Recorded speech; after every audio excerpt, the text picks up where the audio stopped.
I want to welcome everybody. Let me tell you remind you first, get your cell phones off, and I need to check mine. The meeting is being webcast, so everything we do is available for public viewing.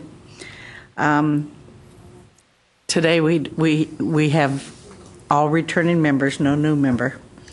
The commissioner is not here today. He was out both yesterday and today. David Gardner was called to a meeting at the Capitol, and it's supposed to be a half-an-hour meeting that was to last from 9:30 to 10 o'clock. So we're expecting him to come in, but he'll be a little bit late. I think what we're going to do is, first let me just bring you a little bit up to date on the conference. How many of you were able to make the CAT conference in San Antonio? Okay.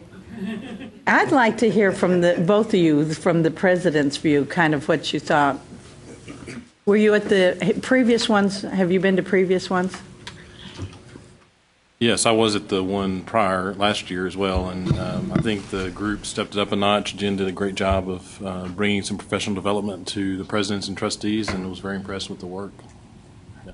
Okay. My experience was very positive. The members of my board that attended were most impressed. They'd been to those meetings prior. I had not, but I felt that just between myself and my board, the interaction, the knowledge gained, and so forth was fantastic. I thought the presentations were great. I appreciated the commissioner being there and presenting. And I thought overall it was a huge success. And having nothing else to base it on, those are pretty high standards, Marie. So you set the bar pretty high this year. Well, I will tell you, Jen did all the work. She just did a fantastic job on this.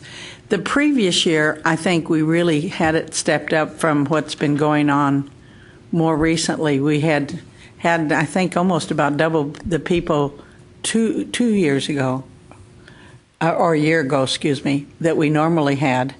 And then I gave Jen a goal, and she worked her tail off to achieve it, and we almost doubled the attendance this year over last year, which, like I said, was about double what we've been doing. We learned some things. I think in the future we'll probably hold the presentations to 45 minutes instead of an hour. Yeah. I think we drag out a little bit long. I've suggested that on when we have the roundtable discussions at lunch, maybe we split up the topics between, so when the reporting is there, it ended up towards the end, all the reporting was pretty much the same. I think we can make that a little bit better. But Jen, do you have any comments?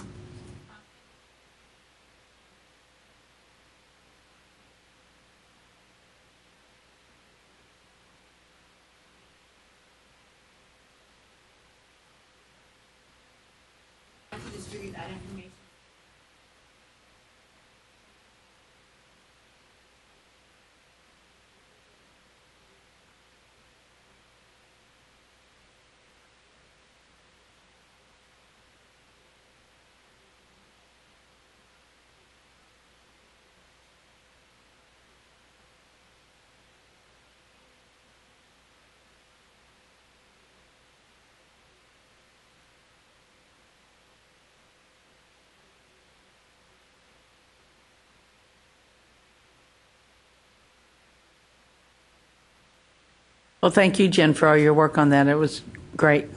And also, there has really been a change. You know, I've been connected with CAT for a number of years now. There has really been a change. I think, one, in the attitude. For a long time, it was CAT against the world. And I think we're working much more as a team. I want to thank the presidents because we were allowed to have representation from our executive board. And I also attended as a member of this portion of the president's event the other day. And I think, you know, that's a big change in attitude. And hopefully we didn't do anything to embarrass ourselves and we'll get invited back again. But I think it's good. I think we need to get to know each other better. I know I've enjoyed really getting to know the presidents that are on this group. And So things, I think, are changing, and they're changing all for the good. And you're going to see one of the main things CAT is going to be doing is outreach, like to the colleges as much in West Texas and probably North Texas, East Texas, I'm sorry, because some of those are smaller, they don't really travel, and if we're going to get them more involved and as a part, then we're going to have to go to them because they're, a lot of them just don't have budgets to come to us, et cetera. So that's one of Jan's top priorities in this next year. So I think things are going well, and thank you for your support, those of you that were there. And welcome, David. Thank you. How are you doing? Good. I'm glad to be here. Do you have anything, opening remark, to share with us? Just very briefly, I hope all of you received the new transfer document that we produced. We wanted to make sure there are a number of things in place that should enable better student transfer, and we wanted to make sure all the trustees and presidents were aware of it in all sectors. It was shared with the legislature, but I think the point still remains we have further to go, and we look for those recommendations to improve, but we want to make sure that the skills we have in place, or the tools we have in place, we use more effectively. This was actually discussed at not the last Texas Success Council, but the previous Texas Success Council. It was agreed that we need to update our field of study guides, but you're going to go into all these in much more detail today. But I think we're all on the same page in terms of taking what I think is a great avenue for all students, whether they want to leave and go directly into the workforce after receiving a certificate, if they want to transfer. But we've got a great system in place that we need to make more effective and efficient for everybody. And you guys will help with that. Rex, do you have any comments on what you've been working with, or what? No, not at this time. I think I'll just wait until we actually have the discussion of some of those transfer initiatives, and then talk a little bit about what we have sort of envisioned to do with programs of study and fields of study in particular. Okay. And we had received copies of the minutes, and I think you have them also here tonight. Hopefully you've read them. Do I have a motion they be approved? Great. Second? Jeremy? All in favor? Aye. Okay. Any opposed? Motion carries. And everybody's got a packet in front of them, and you've got a copy of the RAND. I don't know if I call it a study report. What is it? What is it officially? Both? Okay. A study and a report. Okay. Looks like an awful lot of reading there. Hopefully we'll get some summations of some of this today. Is that right, David? Yes, we can definitely provide that if you'd like it. And Gary Johnstone is here, who's coordinated that on the inside, and actually was a former member of Mimi's staff at Brazosport, and but we will definitely do that. Okay. Next, I think we're going to go into our committee reports, and I think others were like myself. We've been kind of waiting to see. When we first came up with our committees, we didn't know when we were meeting again, and I think we pretty much felt that it would be before the president's meeting. Turned out to be afterwards, and I know my thought was, there's not a lot of stuff to do on it until we see where the presidents are, and they did have their meeting. So I'm going to start with you, Mark. Do you have any comments on where we're going, the direction the presidents are wanting? Generally speaking, I'd like to kind of take a step back and look back at the past two meetings, namely the trustees meeting as well as the president's summer conference. At the trustees meeting, I thought it was a big deal that the membership, the trustees at the trustees meeting, namely the trustees, affirmed the president's 5-point plan. I mean, there was a, I don't know if it was official action that was taken or how it actually was stated, but I do recall that there was an affirmation of this plan that's very important, and that it's something that TAC and the presidents are living by. So I think beginning with that is something that I think we should all know and have for consideration as we move forward. Can I interrupt just one minute? Sure. Let me just read you. I had asked Roberto, as the head of our legislative group, to send me something in writing that I could share with you today, and I think this would be an appropriate time to get it into the record. On June 7th, 2014, at the CAT conference held in San Antonio, 30 community colleges affirmed the proposed 5-point plan. There was active discussion and input from over 100 participants from community colleges throughout the state of Texas. So officially, we do have that. We have endorsed the 5-point plan. Yeah. The other thing that I think you may hear from the other presidents, especially, is how their particular focus items for their committees will fit into that 5-point plan, and how we will frame future discussions with this framework. So that's what I have up to this point. Jeremy? The 5-point plan at this point. So we have the 5-point plan up on the screen over there, and also you all have copies of that in your hand if you don't and would like that. The website is txsuccess.com, and so if you have a device, you can go to that there. The Texas Community College trustees and the presidents both have, as you've just heard, have endorsed this plan that focuses on students' pathways to success and working to ensure that in 5 different areas. One is workforce and skills alignment.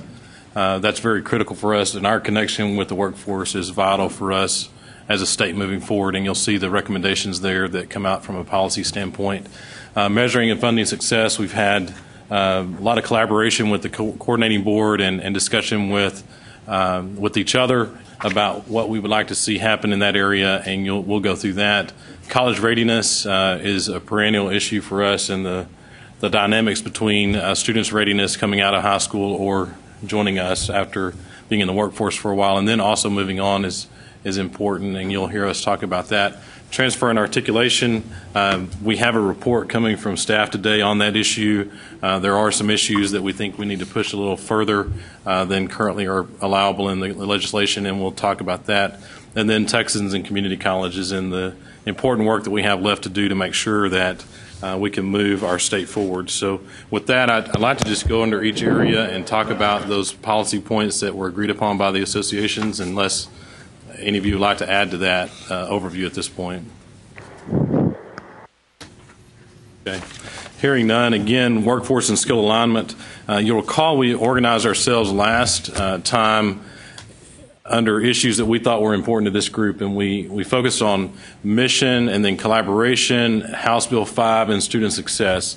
And instead of focusing on a report that highlights those elements, we want to frame the discussion in terms of the 5-point plan, because that's really the discussion frame we'll be using from here forward until we revise the 5-point plan. And so I'll make a notation of each of those component areas that we envisioned last time and how it relates to the 5-point plan, but really from here forward we want to look at it from the 5-point plan perspective. So under workforce and skill alignment, all the issues there were things that we've talked about in our prior meetings related to the mission of the community college. Really, we're seeing a lot more of a focus on the need to provide technical training and the enhancement or support of the Skills Development Fund and JET grants are important for us to be able to carry that work out, and in particular the JET grants to be able to allow us to have equipment to carry that work out. And so those were 2 policy recommendations that we saw as important, or the association saw as important. And then the third thing was the discussion of the baccalaureate degree, and I understand we're going to have a presentation on that topic, but as you listen to what the community college presidents talk about, the focus is on developing a process that everybody understands that looks at this from a regional perspective, so that we understand the ability to meet the region's needs as we move forward with the baccalaureate degree discussion. So those are the things that came under workforce and skill alignment. And so instead of speaking for the entire association, I'd ask any president if they had, or anybody here, if they had anything to add to that. Doesn't sound like it. So I'll keep going. Again, workforce and skills alignment is very critical to us, and these may change as the session evolves, and we understand that, and we want to collaborate with the coordinating board and others to make sure that we're able to meet that workforce and skill alignment need. Measuring and funding success, again, referring to the groups that we focused on last time. We talked about collaboration in that discussion last time, and really this is a representation of a collaboration because you see here that the legislature is going to receive a recommendation from the associations as well as the coordinating board that are right in line with each other at $2.011 billion. And we appreciate the coordinating board's willingness to listen to our concerns on that front, and we feel like that reflects collaboration. Additionally, last session we had a new funding strategy that we moved out, and we feel like that we need to stick with that funding strategy moving forward. The approach to have the core operations at $50 million, student success points at 10%, and contact hours for the 90% remaining. And we didn't think we needed to change that in this session. We need to learn how to live with that and understand what all those things mean for us as colleges. We embrace that and are very proud of our stance in the kaleidoscope of higher education in Texas as the leader on focusing on student success through a points model like this. Under success points, we also feel like it's important for us to have the same dollars applied to each success point in this upcoming session because institutions are comparing themselves against themselves. And so if an institution grows and there's ability to have success with their students, we think that should go proportional and that we shouldn't see an adjustment to the per student success points allocation that we saw this last session. The Rider 23 also charged us to work with the coordinating board to develop a metric to be able to apply our own success points against ourselves. And I understand that a lot of work has been happening in that area. I'm not sure, but I think Susan Brown has been working on that, and then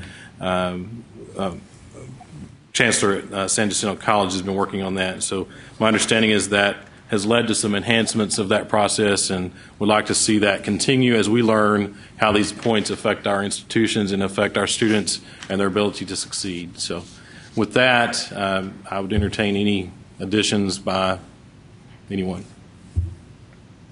I just wanted to mention Susan Brown, thank you for working with us on the out-of-state transfer and also with the Texas Association of Community Colleges. As you know, that's been a personal goal of mine because being a border college, we share so many students with Louisiana. And if I may go back to the workforce and skills alignment just for a quick moment, the policy recommendations on the Skills Development Fund and the Jobs and Education for Texans, the JET program, I know that has been of tremendous benefit to a number of colleges. Should we be reaching out to those entities other than the legislature and have a conversation with the, I guess the JET program is under the comptroller's office, correct? Yes. I mean, does anyone know what they think about that program? We love it. I can tell you that the controller thinks highly of that. I actually serve on that board, as does Ray Garcia and Shirley Reed. I don't recall if there's someone else from a community college, but in fact, the emphasis on equipment really came out of those discussions earlier on. It wasn't emphasized as heavily, but everyone there realized that that's the hardest thing for anyone to keep up with is the equipment. And there were some scholarships, I believe, earlier, and those weren't as beneficial as the equipment and didn't have the long-term success. So I believe they would be very glad to hear of your support. I know the controller felt very personally about this program, so I would encourage you to reach out to the controller's office. If I could weigh in on that, Greg, the other accolade I would give to the JET program is its ease in use. For a grant type program. It has been very manageable. It doesn't put an undue burden on staff to apply for or administer in an accountable way. So that it's not always the case on many programs, but something the board should be proud of. I'm not sure how best to accomplish it, whether we invite them to a meeting here or if we go to a meeting at their place, but I think that we keep taking the money and it's doing great things on our campus, and I'm not so sure that we're expressing our appreciation and the value of that program and the number of students who are benefiting from it, and I think that might be a good idea. I think that's a great idea. What would you recommend, David, on the best way to? Well, I would recommend reaching out directly to the controller's office. I know the controller's very interested. I'm blanking on the name of the deputy right now, but their staff work very hard on this. I think they do get some positive feedback. I don't think, as is usually the case, they don't get as much feedback as he would like. But I do know, while the controller won't be continuing in office, that she really sees this as one of her most important contributions to the state, and really understands the role that all of you play in the economy. And I can say that while it is a competitive grant, that they've done the best they can do to reach out to all regions of the state. And in fact, part of the discussion frequently is why some schools have not applied. So that they're very aggressive in terms of reaching out, and they've made an effort, as was suggested, to make sure it doesn't put undue burden on the campuses. That is a little bit easier to do with an equipment program than some other types of programs. But I would contact her directly, perhaps have Ray Garcia and the association contact her, as well as the trustees group, and I think they would receive it very gratefully, and we would be glad, at least I would be glad to talk with her as well if you'd like. But I think what she really wants to hear from is the community colleges, and she knows we support it. That's about the best thing I do every quarter, is when we have those meetings, is to really see that those dollars flow to something important. So, David, what if we had, you make maybe the initial, and we'll get Ray Garcia involved too, and Greg, you kind of lead that, how we'd set it up and do it. Sure. Whether we have some people go there, whether we invite them, if a couple of them would come to our next meeting, or whatever. I would encourage you to go over to their offices. Okay. I mean, if you wanted to come, We can do that. I think that's Okay. the best way to be able to see what's possible and what isn't. Okay. So, How about I get with Steve and Jen and work up some strategy and set up a meeting to go in and talk about the success of that program. work through David And on David. doing that? Sure. Okay. Is that all right? Yes, and I know the Workforce Commission supports it as well. I'm not sure in terms of funding, but I know that they attend the meetings, and I think it's very important. Well, and we can hopefully include, in addition to her, some of the other people that have been working on it. Very good idea, Greg. Yeah. Okay. Well, related to that, at my institution, we take advantage of the Skills Development Fund as well, and have had similar experiences in terms of managing that. And so we're very pleased with the Workforce Commission, and so we may want to think about some way of coordinating an effort. I do know that when Commissioner Andrade comes to my campus, she's very excited about community colleges and talks about the mission that we have and the heart that she sees and how important the work that we're doing is for our region and economic development. So we may want to give that some consideration as well. Okay. I do have one question. On the figure that, we're asking for 2.011 billion, is that correct? Right. What was last year's figure, or last legislative session's figure? 1.7. Yeah. Okay. Okay. I'd like to add one brief point about the success points. It's just really a reminder that when you add points, it doesn't add dollars.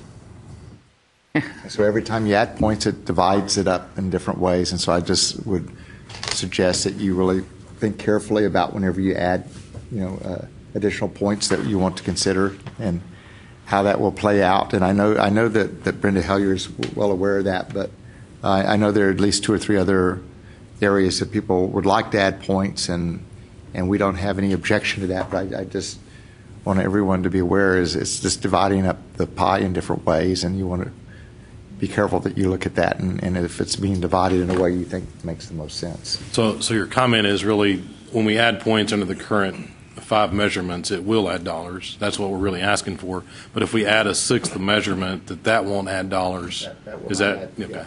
Yeah. I mean, it's not likely to. And if you wanted to, you'd have to really explicitly try to make that happen. But otherwise, you're just saying, okay, instead of dividing 5 ways, we're going to divide 6 ways, 8 ways, and if in your judgment that's appropriate, you just need to be aware of that.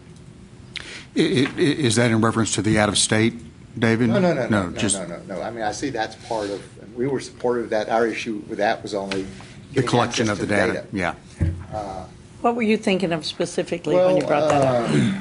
Some of the ABE stuff. Well, there's ABE and there's ESL. Workforce placement. Workforce placement were all things, and they're all important.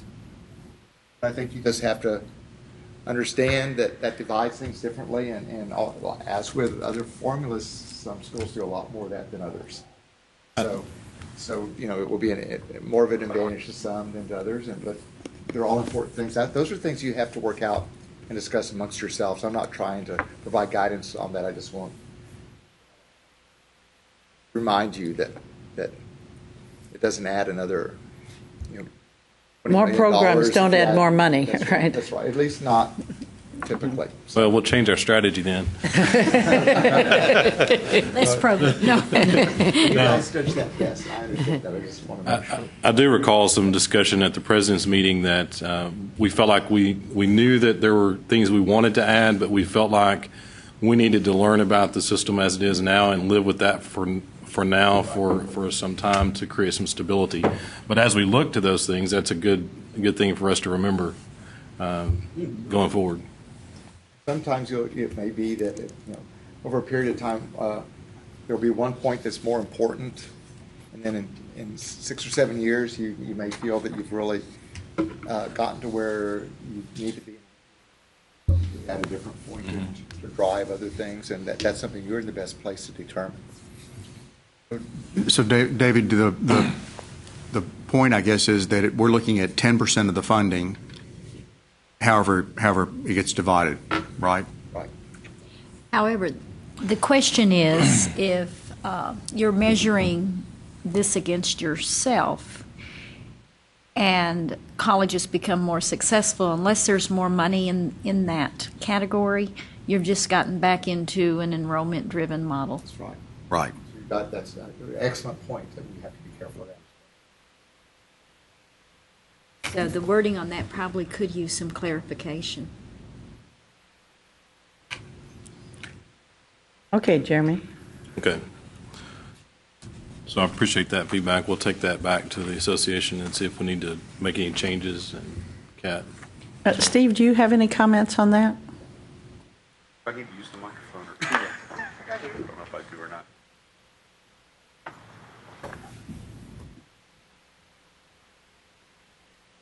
Can you hear me? Okay. Yes. I think Mimi raises a good point, and David does as well. I think the thing to keep in mind, though, is that more points, if you fund them at $185, does push more money towards student success points. The issue then is it could raise the 10% to a higher level, so that you end up pulling dollars away from the contact hour formula, part of the formula. I think the bigger discussion with the legislature, and that's why we're in sync with the coordinating board over an overall ask for an increase that would both fund an increase in contact hours as well as funds for student success points, even at a higher level. I think you're right. I think as we go through iterations of this, I think we're going to have to keep in mind the notion that adding more metrics creates more granularity, but doesn't pour more money in. It just allows colleges to measure things and get funding for different parts of the mission, that's a legitimate issue. But it is, David, you're right, it's something that we've got to think about with you guys and work through that process. And thanks for clarifying, because I think that the community college analysis is very aggressive in that you can drive a little bit more of the money into the 10%. And I think the community colleges should be given a lot of credit for doing that. And that is lost in the discussion, so I appreciate you clarifying that. Okay, the next point on our 5-point plan is college readiness, and again, we've been dealing with this for our entire history as community colleges. The first policy recommendation is that we support through state funding the new Mathways project at the Dana Center. We're seeing a lot of traction on that within community colleges, and we're excited to see where that may go, and we really would like to see the continued support of the legislature of that project. I understand that some of the discussions on that are how do we create traction with some of the policies of the coordinating board, and also how does that line up with universities and transferability and those issues. But again, just from a policy standpoint, I want to continue to fund the new Mathways project. Under other policy statements, early college experiences are really critical for us, and that might include early college high schools, or us working with students to ensure that they have other pathways to go to college. Again, our framework last time was talk about House Bill 5. I feel like this discussion of frameworks for success and pathways really aligns with our dialogue about House Bill 5. We had a lot of discussion with the President's group about what that means for us immediately, and that we're still unpackaging that as we go forward, and that we'll continue to learn about that, what House Bill 5 has in terms of implications for us. But we do know that we need to have an emphasis on dual credit and early college experiences with our students.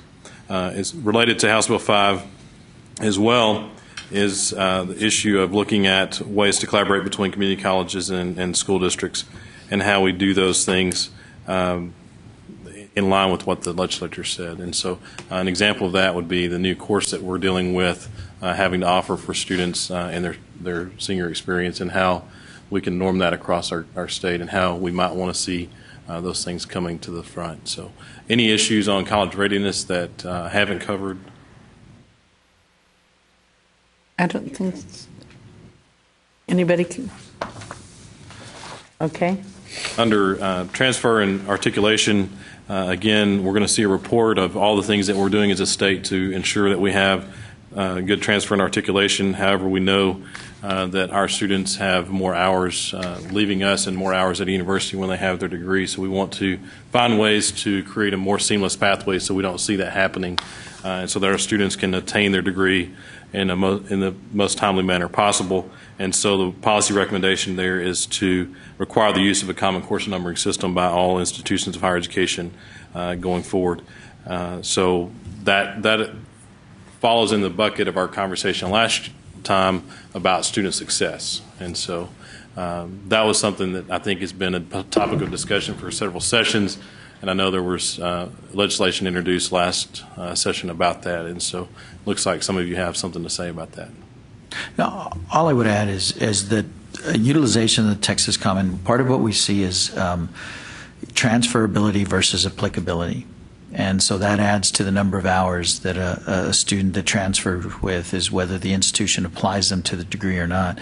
When you're utilizing the Texas Common Course numbering system, applicability essentially is resolved because everyone's using the same number for the course, and now it enhances transferability of those particular courses. So excited about the opportunities. I know that this is probably the third time. I remember we introduced it in South Texas, I think in 2003, in the 3 session, and I know this last session it with TACC it was almost successful. So excited about the opportunity of working with the coordinating board on this particular recommendation.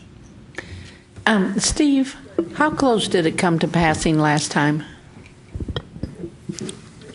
That's kind of a relative question. The bill itself is filed, was voted out of the House Higher Education Committee, but never went to the floor. Okay. It was put on a bill as an amendment later at the end of session, but did not make it through the process. So how close? That's kind of a relative question, quite honestly. It did receive a hearing in House Higher Ed. It came out of that committee with some amendments with a substitute that exempted UT Austin and A&M College Station. It never received a hearing in the Senate side, and then didn't make it to the floor on the House side. So it was quite a ways from passing anyway, huh? the bill itself, I think, is an amendment onto another bill, was the strategy towards the end of session, but neither were successful. I know Senator Jackson, Mike Jackson, used to use that, and he got a lot of stuff through doing things that way. Go ahead. I'd like to add, at the summer conference for the trustees, and Commissioner Paredes presented, he talked about the inefficiencies of our higher education system at the state. And I was waiting for this opportunity, and or others. I'll talk to him in the future. But, this is one of the key components of that inefficiency. Much of that inefficiency will be lost. The applicability that you're talking about.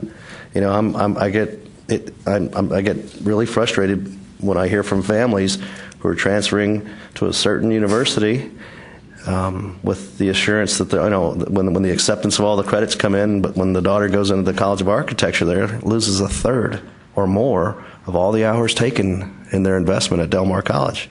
And they look back at me, and they give me an earful, or they'll catch me in the grocery store line and give me an earful and a faceful there too. And I feel for them. And this has been going on forever. I remember being a graduate student back in the 90s when Bill Campion was my professor at East Texas State, talking about the same issue back in 1990-something. Nothing's changed. No, certain things have. The end result has not changed. And that applicability, I appreciate how you separated those two, because that's exactly right. What is applied and what is actually transferred over is a bait and switch, frankly. It's a bad system, and it really, really affects families, and I get phone calls all the time for this.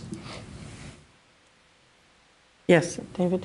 There are a couple things. Number one, I think you have to be aware, and I think it's important to recognize, as we would with you, that to make the change can't be done overnight, and I think it would be good to put a reasonable time horizon on it, whether it's 4 years, 5 years, and also take into account that it costs money to change the system.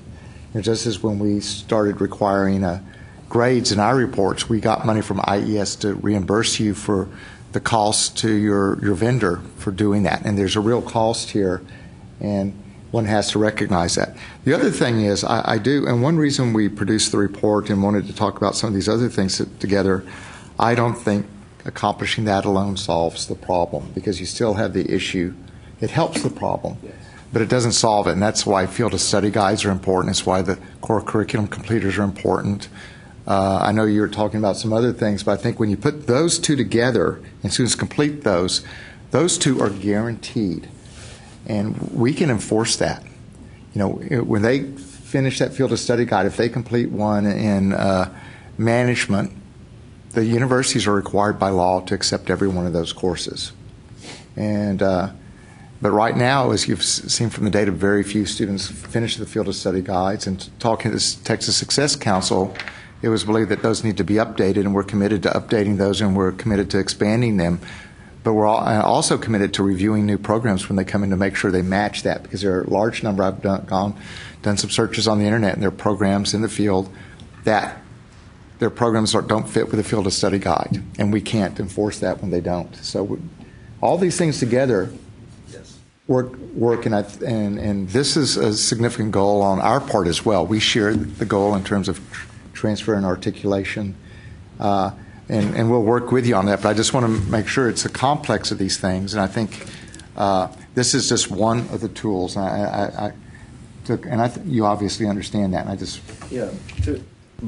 like I said, it's a part of the puzzle. I recognize that, and I understand that. And like I said, this conversation, my conversation started in 1998 with this. Mark, I would have to weigh in a little here, because it was in the mid-'90s when Don Brown was the commissioner and put together a committee on transfer, and that was the committee's first goal, was to establish a common course numbering system. So that's been at least 15 years ago.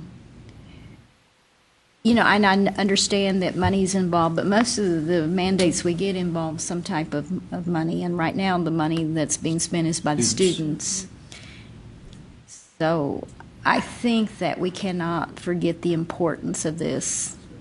May not be the panacea, but it's such a common sense approach. I'm not suggesting that it's not important, and I'm not suggesting that there are times that people aren't given mandates, but I think it is important to recognize the reality on the other sector, and they may not get the resources, but I think it's important to at least recognize that it's a commitment, and to recognize that to do it in a reasonable fashion may take more than a biennium to make all the changes, because these are part, as your institutions are part of systems that do everything from calculating grades to other things, and it could result in, and it depends on the school. And we have, I think, 2 major vendors in the state. I think UT Austin is its own vendor. And I frankly would think if you have this, you would want all the schools to be involved in it and not exclude anyone if it's going to work. But I'm not speaking against it. I'm just saying this course can articulate, and it can be easier to know one matches, but if it's still not the right course for the program, Is that why? it's going to create a problem. So I think you need to get all these things accomplished, and 2 of them are done by law, and we can work together to make sure those are more effective. I don't think we've done enough in terms of pushing those ourselves. Well, I was understanding, Steve, that I'm on. Everybody but UT and A&M, or what? Why is that? David, I don't think that's correct. Those were the 2 that were exempted under the legislation as proposed. There are other universities. I was just referencing what you said in terms of something exempt. Okay.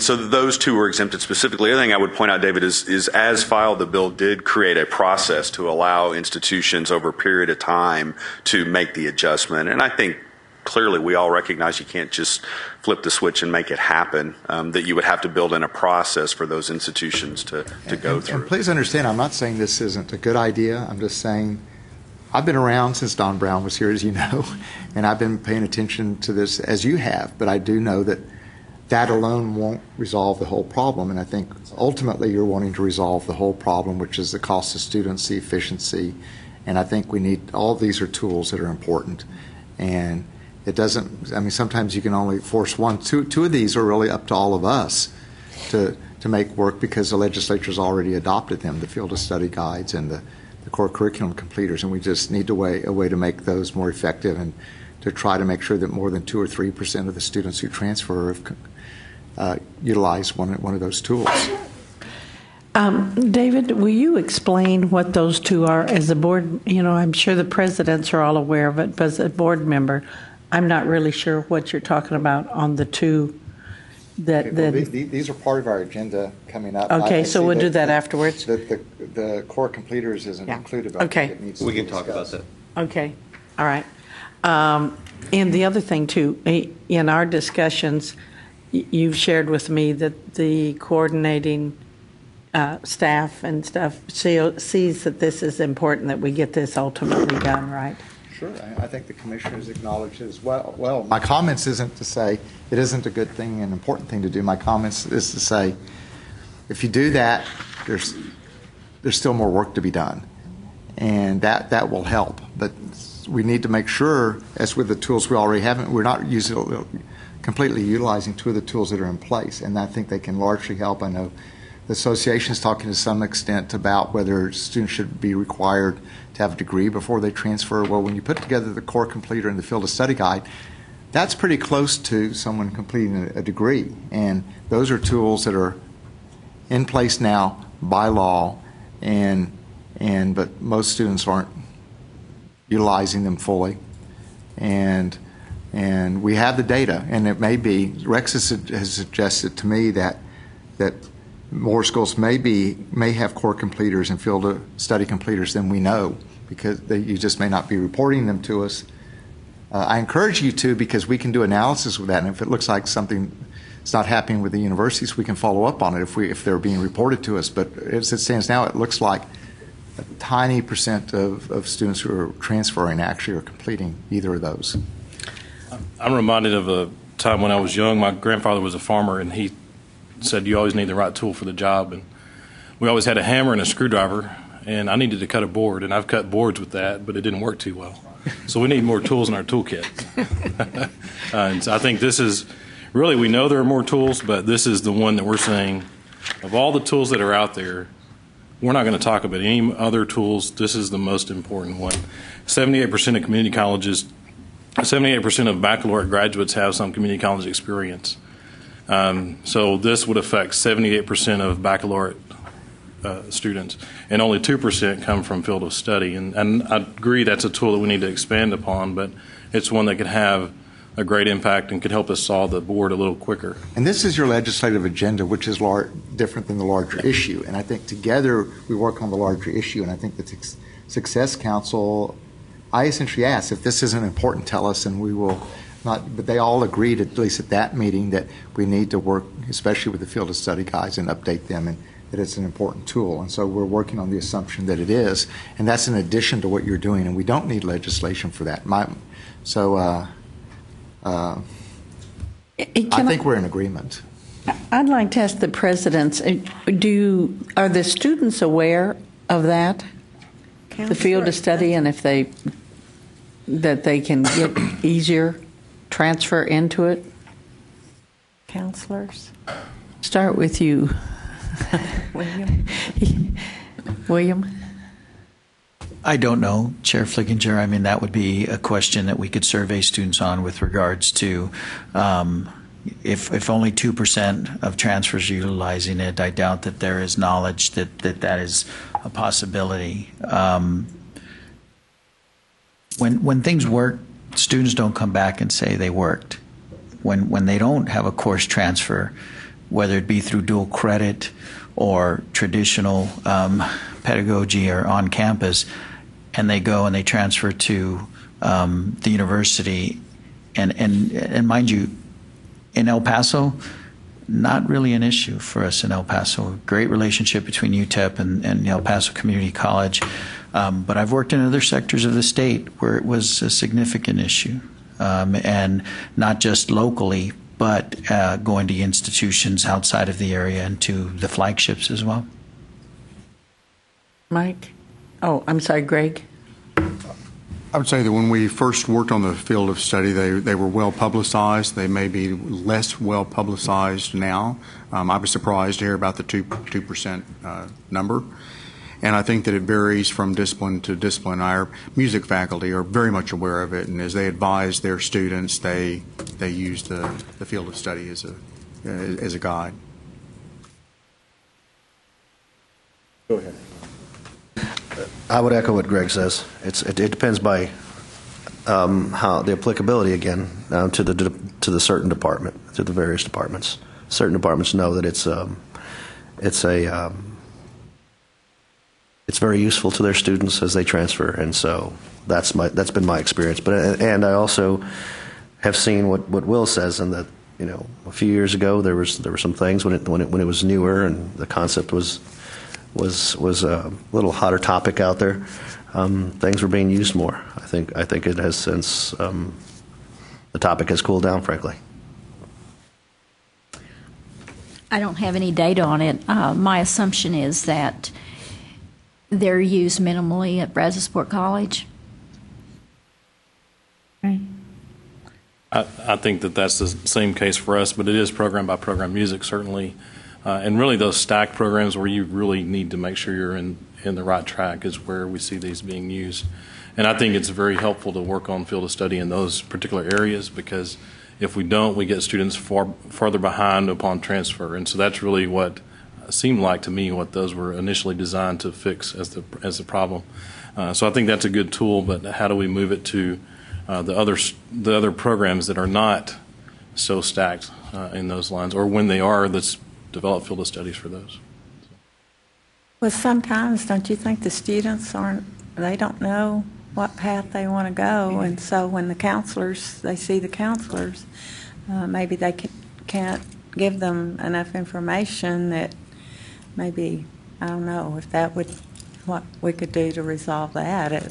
But students do change their minds, and so I don't know. Well, with the counselors that you have, I guess they give them what they know, and maybe they don't know what university they want to transfer into, or maybe they quit, so I don't know. The field of study guides apply to every university in that field. And so by law, so if there's one in engineering and they take all those courses, the university is required to take them. And I became aware of the mismatch when a mother called from a community college, and her son was one of these folks who'd been very successful and received an associate degree before graduating from high school, and they transferred to A&M, and a number of courses didn't match. Well, I looked at it, and the program didn't include one math course that was in the field of study guide, not one. And that's essentially what A&M didn't accept. They accepted everything else. I called, and it ended up being 2 or 3 students from the same school, and I looked at their program, and if in that case it had followed the field of study guide, the student wouldn't have had any problem. But I think the point is correct. We don't have them for everything. We were anticipating that we would try to develop them to make sure we have them in the areas where most students will transfer, just to have that in place. But would need guidance from you on that. But given the discussions you've been having about whether students should have a degree before they transfer, essentially these two aspects pretty much fit together to have that solution for you, even without a degree. I think it depends, but it'd be a few hours short, I think. It depends on the field of study guide and the area. There's some things there aren't that many courses at the lower division level, but where there are, you want to make sure they fit. And so the idea isn't to say anyone's doing good or bad, but we've got a tool, and if it's useful, let's use it, and let's find out how to use it best, and let's make sure the advisors know about it when they should.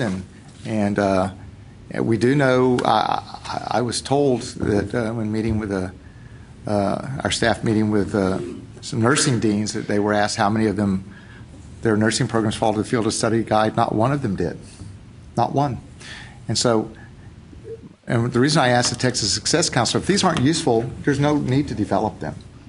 We all have too much work to do, but if they are useful, let's use them and make sure they work, and then we can help you to make sure they work and they're adhered to by the universities. And so that's something we'll need continuing guidance on, and even in terms of which field of study guides we revise and which additional ones we adapt. We want to work with you on that because we share the same goal here, and I think everyone does. We want the students to be productive. We know that you offer good instruction. Why should it be repeated if when there's no need to? Question I have is, I know later it's on the agenda. Who is making that presentation? David is in charge of it, and he's assigning, right? Are you going? I'll talk about it. Rex, will you, in that, have enough detail to give us in what fields they're in, and? I can. Okay. We'll get that over lunch. I can tell you most of them off the top of my head, but. That doesn't mean would help us get a handle on the. And they can be expanded to other areas. Right, but I want to say I think the coordinating board dropped the ball years ago, and I talked to other staff about this in the past. Is a lot of work was put into developing them, and then staff went on to the next thing. And I think to some extent the institutions did that. We need to take a more active role in making these people aware of them, to making sure that when programs come in the area that they adhere to the field of study guide, because that's that will make it work for folks. And there's still plenty of room within those for schools to put their own imprint on it, because Brazosport will do some things a little differently and a little better than Grayson in some areas, and Grayson will have its, so you'll produce people in the same area, but you'll still have on top of it, a Brazosport or a Grayson College imprint. It's kind of the lowest common denominator of courses. If it's ones that all the universities will agree on, then it's Yes. probably a small number of courses in the fields of study, or am I incorrect? No, it's a small number of courses. I mean, fields of study are designed to be between 12 and 18 hours of lower division credit beyond the core curriculum. And so a lot of it's going to, as David already pointed out, a lot of it's going to depend upon and how many lower division courses there are available in a certain major.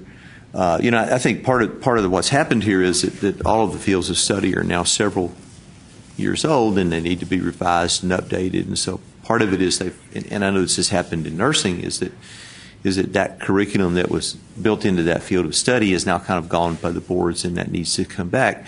But I'd also like to point out that I've talked to the Chief Academic Officers Association for four-year schools about this issue. And actually at one of the meetings I was at, they brought it up, and they asked me about what happened to fields of study, someone in the audience. And so I asked them about the whole concept, and they seem to be also interested in revising this, because those things were developed by groups of faculty that were both 2-year and 4-year that talked about what's available, what should transfer, what would they like to see. The number of hours will vary depending on the discipline, because there's some disciplines that have more hours at the lower division level than others. And historically, you didn't have that many hours in many majors at the lower division level. There's some that have many more now. And so those I would envision, as we update some of those field of study guides, would have more courses than others. But I think that would really depend directly on the field. And I think one could say at some point, does this play over to the core curriculum in some ways? Because I've personally believed, Rex has heard me say this a lot of times, Richard Rhodes has, I don't know if any of you have, but I do think it would make sense to have a science and engineering core, and I think some of the things being done in Alamo and other places in the CTE aspect sort of reflect that, but they could essentially help clarify for students if within the core itself, here are the courses that you're really going to need for that major as well, but they actually can show up in the core because you're duplicating some of that in the core. I'm sorry. Well, I was going to say the new Mathways project is kind of driving that in a way. Or that thought in that, your decision as to whether you're going to go an algebra track or a stat path is dependent on your intended major. And we broached this with our undergraduate education advisory committee about 2 years ago, and they didn't really, whatever sector you were from, the representatives didn't embrace it that much at that time, but I think we've talked about maybe Alamo should come up and talk about what they're doing. I saw Charles Cook the other day, and I think there's some things community colleges are doing that we need to share with that group that are very positive, and it sort of fits in a way with you're talking about the pathways related to HB5, but it's more at the 1 through 4 levels in higher ed in terms of making sure that pathway is clear. I think I'm sort of excited, and I'm bringing up some of these things because I'm excited that I think we're at the point where we can make real progress on transfer. So I hope you'll take it in that vein. And also reviewing it within the context of the maximum number of hours now for an associate degree or a baccalaureate. Georgia did something very similar to this back in the 90s. Interestingly, in coordination with the common course numbering system too. Yeah, they all fit together. Well, it's noon. The door's open. That means lunch is ready. So I think we'll take a break now, and I look forward to this afternoon. This morning's been good. Thank you.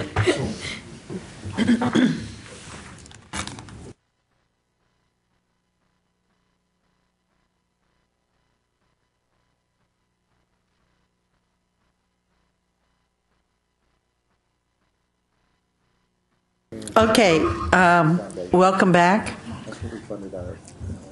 Jeremy, you still have one or two things one thing yet to cover? Yeah, so we covered before lunch our 5-point plan for student success, and we'd not quite covered the last point of that plan, and that was Texans and community colleges. And we made 2 observations in this policy recommendation document. One is the need for adult basic education and the ability to fund that. Currently, it's severely underfunded, and we would like to see more funding go there and have sufficient funding to be able to do the work that we need to be able to have students have a pathway to success. And so that's one of the recommendations. The other is about investing in success. We separated Texas grants and TEOG, and there was a restructuring of that in the last legislative session. We feel like any future change in funding that raises one of those needs to raise the other equally, and so that we see that investment in success happening at the same rate at community colleges that it does in universities through those programs. And so those are our 2 policy recommendations there. Again, just looking at Texans in success. Okay. So if they give us money, we want them to do equal for the universities, right? Okay. I think the other committees, everything has pretty much been covered with Jeremy's report. I talked to Jeremy during the lunchtime. What I'm going to ask that Jeremy do is kind of put this together with our committees, and we'll probably change the structure of our committees And I've asked him if he would just do it and then run it by Mark and I, and then we'll give it to you at our next meeting so we can adopt the new structure. Any questions on that? Okay. Then I guess we're going to move on. And the next thing is improving, discussion related to transferability. Gary, did you want Susan next, right? Yeah, let's go ahead and do Gary Johnstone. Okay. I was going to say I missed her. Okay, Gary.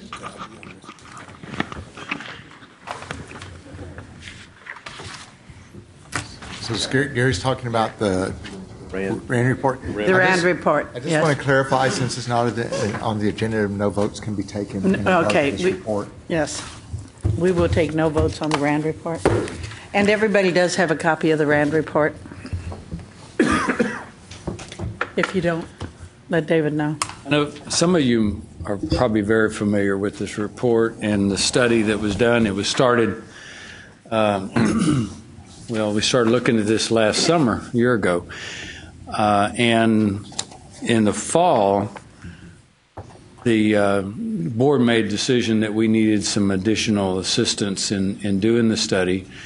So looking at several groups outside the board to conduct this study, the RAND Corporation was selected in November October to assist the board in conducting the study that's required by Senate Bill 414. Senate Bill 414 directed the board to study the feasibility of expanding baccalaureate degrees in Texas at community colleges. And the study methodology that we talked to RAND about doing is that in order to, if the legislature's intent is to expand baccalaureates in community colleges, then the coordinating board needs a plan or a process in order to handle that expansion. So in discussing this study with RAND, one of our objectives for them to do is to conduct a small study of a small number of disciplines and go through a process and develop a process that the coordinating board can use in the future for determining where baccalaureates at community colleges should be expanded. So in the study, which they completed in the fall and through the spring, they went out to 4 regions of the state to interview stakeholders. The stakeholders included community college staff, workforce board staff, university and private independent university staff, and so that they had feedback from all the interested parties. And if you look at the study, really what they came up with for the board to follow is a 4-stage decision-making process for determining the expansion of baccalaureate programs. The first thing they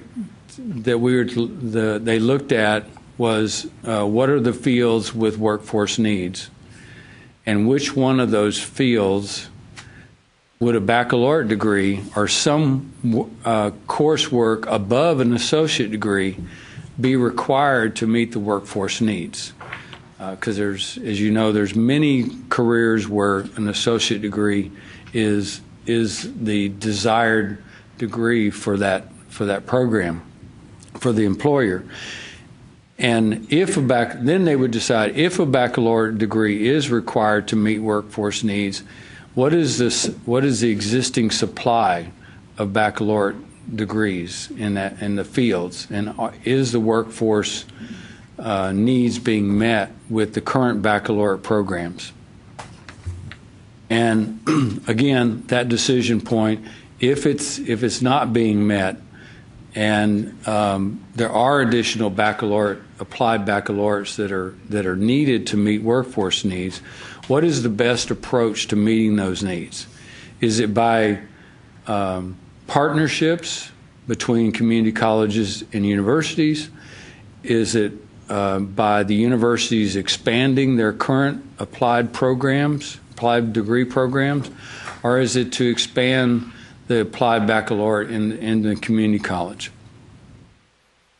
The last decision step is that if expansion to the community college is needed, then which community colleges would be the best fit to deliver that baccalaureate program in Texas?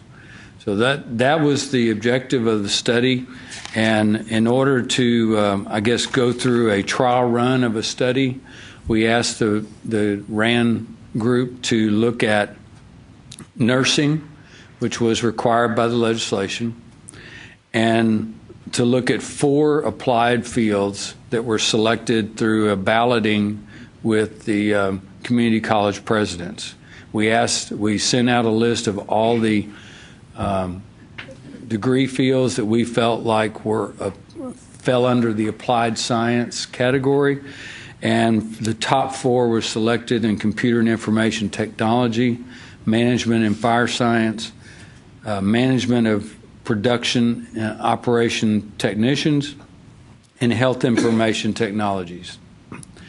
That was the pilot study that the RAND Corporation staff performed, and that's what's their results of what they found is what's in the report that you received a copy of. From that study, the board staff had a discussion with one of our board committees in June to develop recommendations that will go along with the study to the legislature, and these recommendations were presented at that committee meeting and were distributed to all of the stakeholders for comments.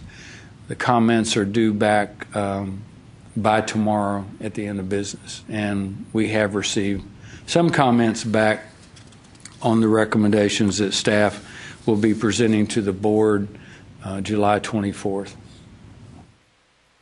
That's a quick overview. If you have any questions. Can you give us some idea what some of the comments are that you've received? Well, the recommendation comments, at least the study comments we received back in April, and I think most of those comments were incorporated into changes to the report. They changed some of the wording, some of the emphasis in the report was modified based on the comments we received. The comments that we've received based on the recommendations that staff presented in a committee fall into 4 or 5 categories. I think the majority of them deal with the Bachelor of Science in Nursing. That seems to be the degree that has the most interest. I would say that most of our comments have been received from health science centers and universities. We've received 2 comments from community colleges that weren't directed at the Bachelor of Science in Nursing, but the University and Health Science Center comments on Bachelor of Science in Nursing are concerns about the quality of the program in preparing Bachelor of Science in Nursing, and the shortage of faculty and clinicals that are currently those programs have, which are limiting the existing programs, existing BSN programs from expanding. Okay. Any other questions or comments? Gary, you may want to say, in terms of the quality, one of the points they were making is it appeared would be addressed if the programs, essentially the ADN, were required to be accredited, if not. The base of the program. Is that a correct way of saying it? I think, yes, there was some of the comments about quality were that to a judge of quality is the accreditation that the program receives.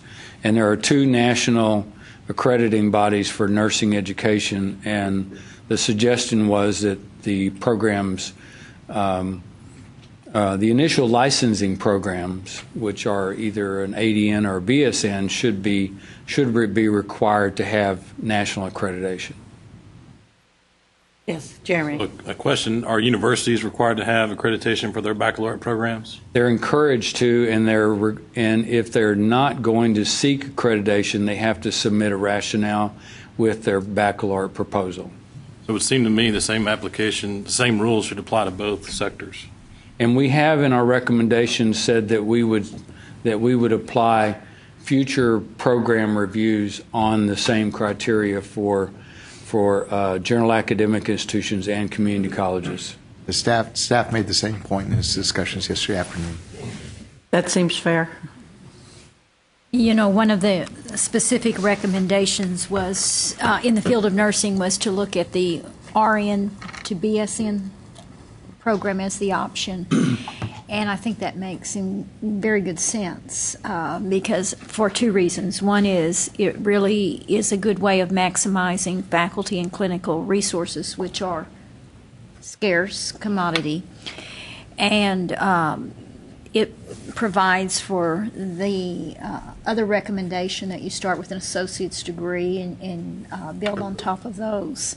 So I did take some time to write some comments, but I thought that was a very logical way to approach the nursing shortage need and approach it in a way that really would help practitioners who are out in the field and have associate degree nurse certificates and want to move to that next level because you can utilize a lot of their work site as clinical space. So I highly endorsed that. And I think most community colleges would find that their nursing programs are accredited by an LN.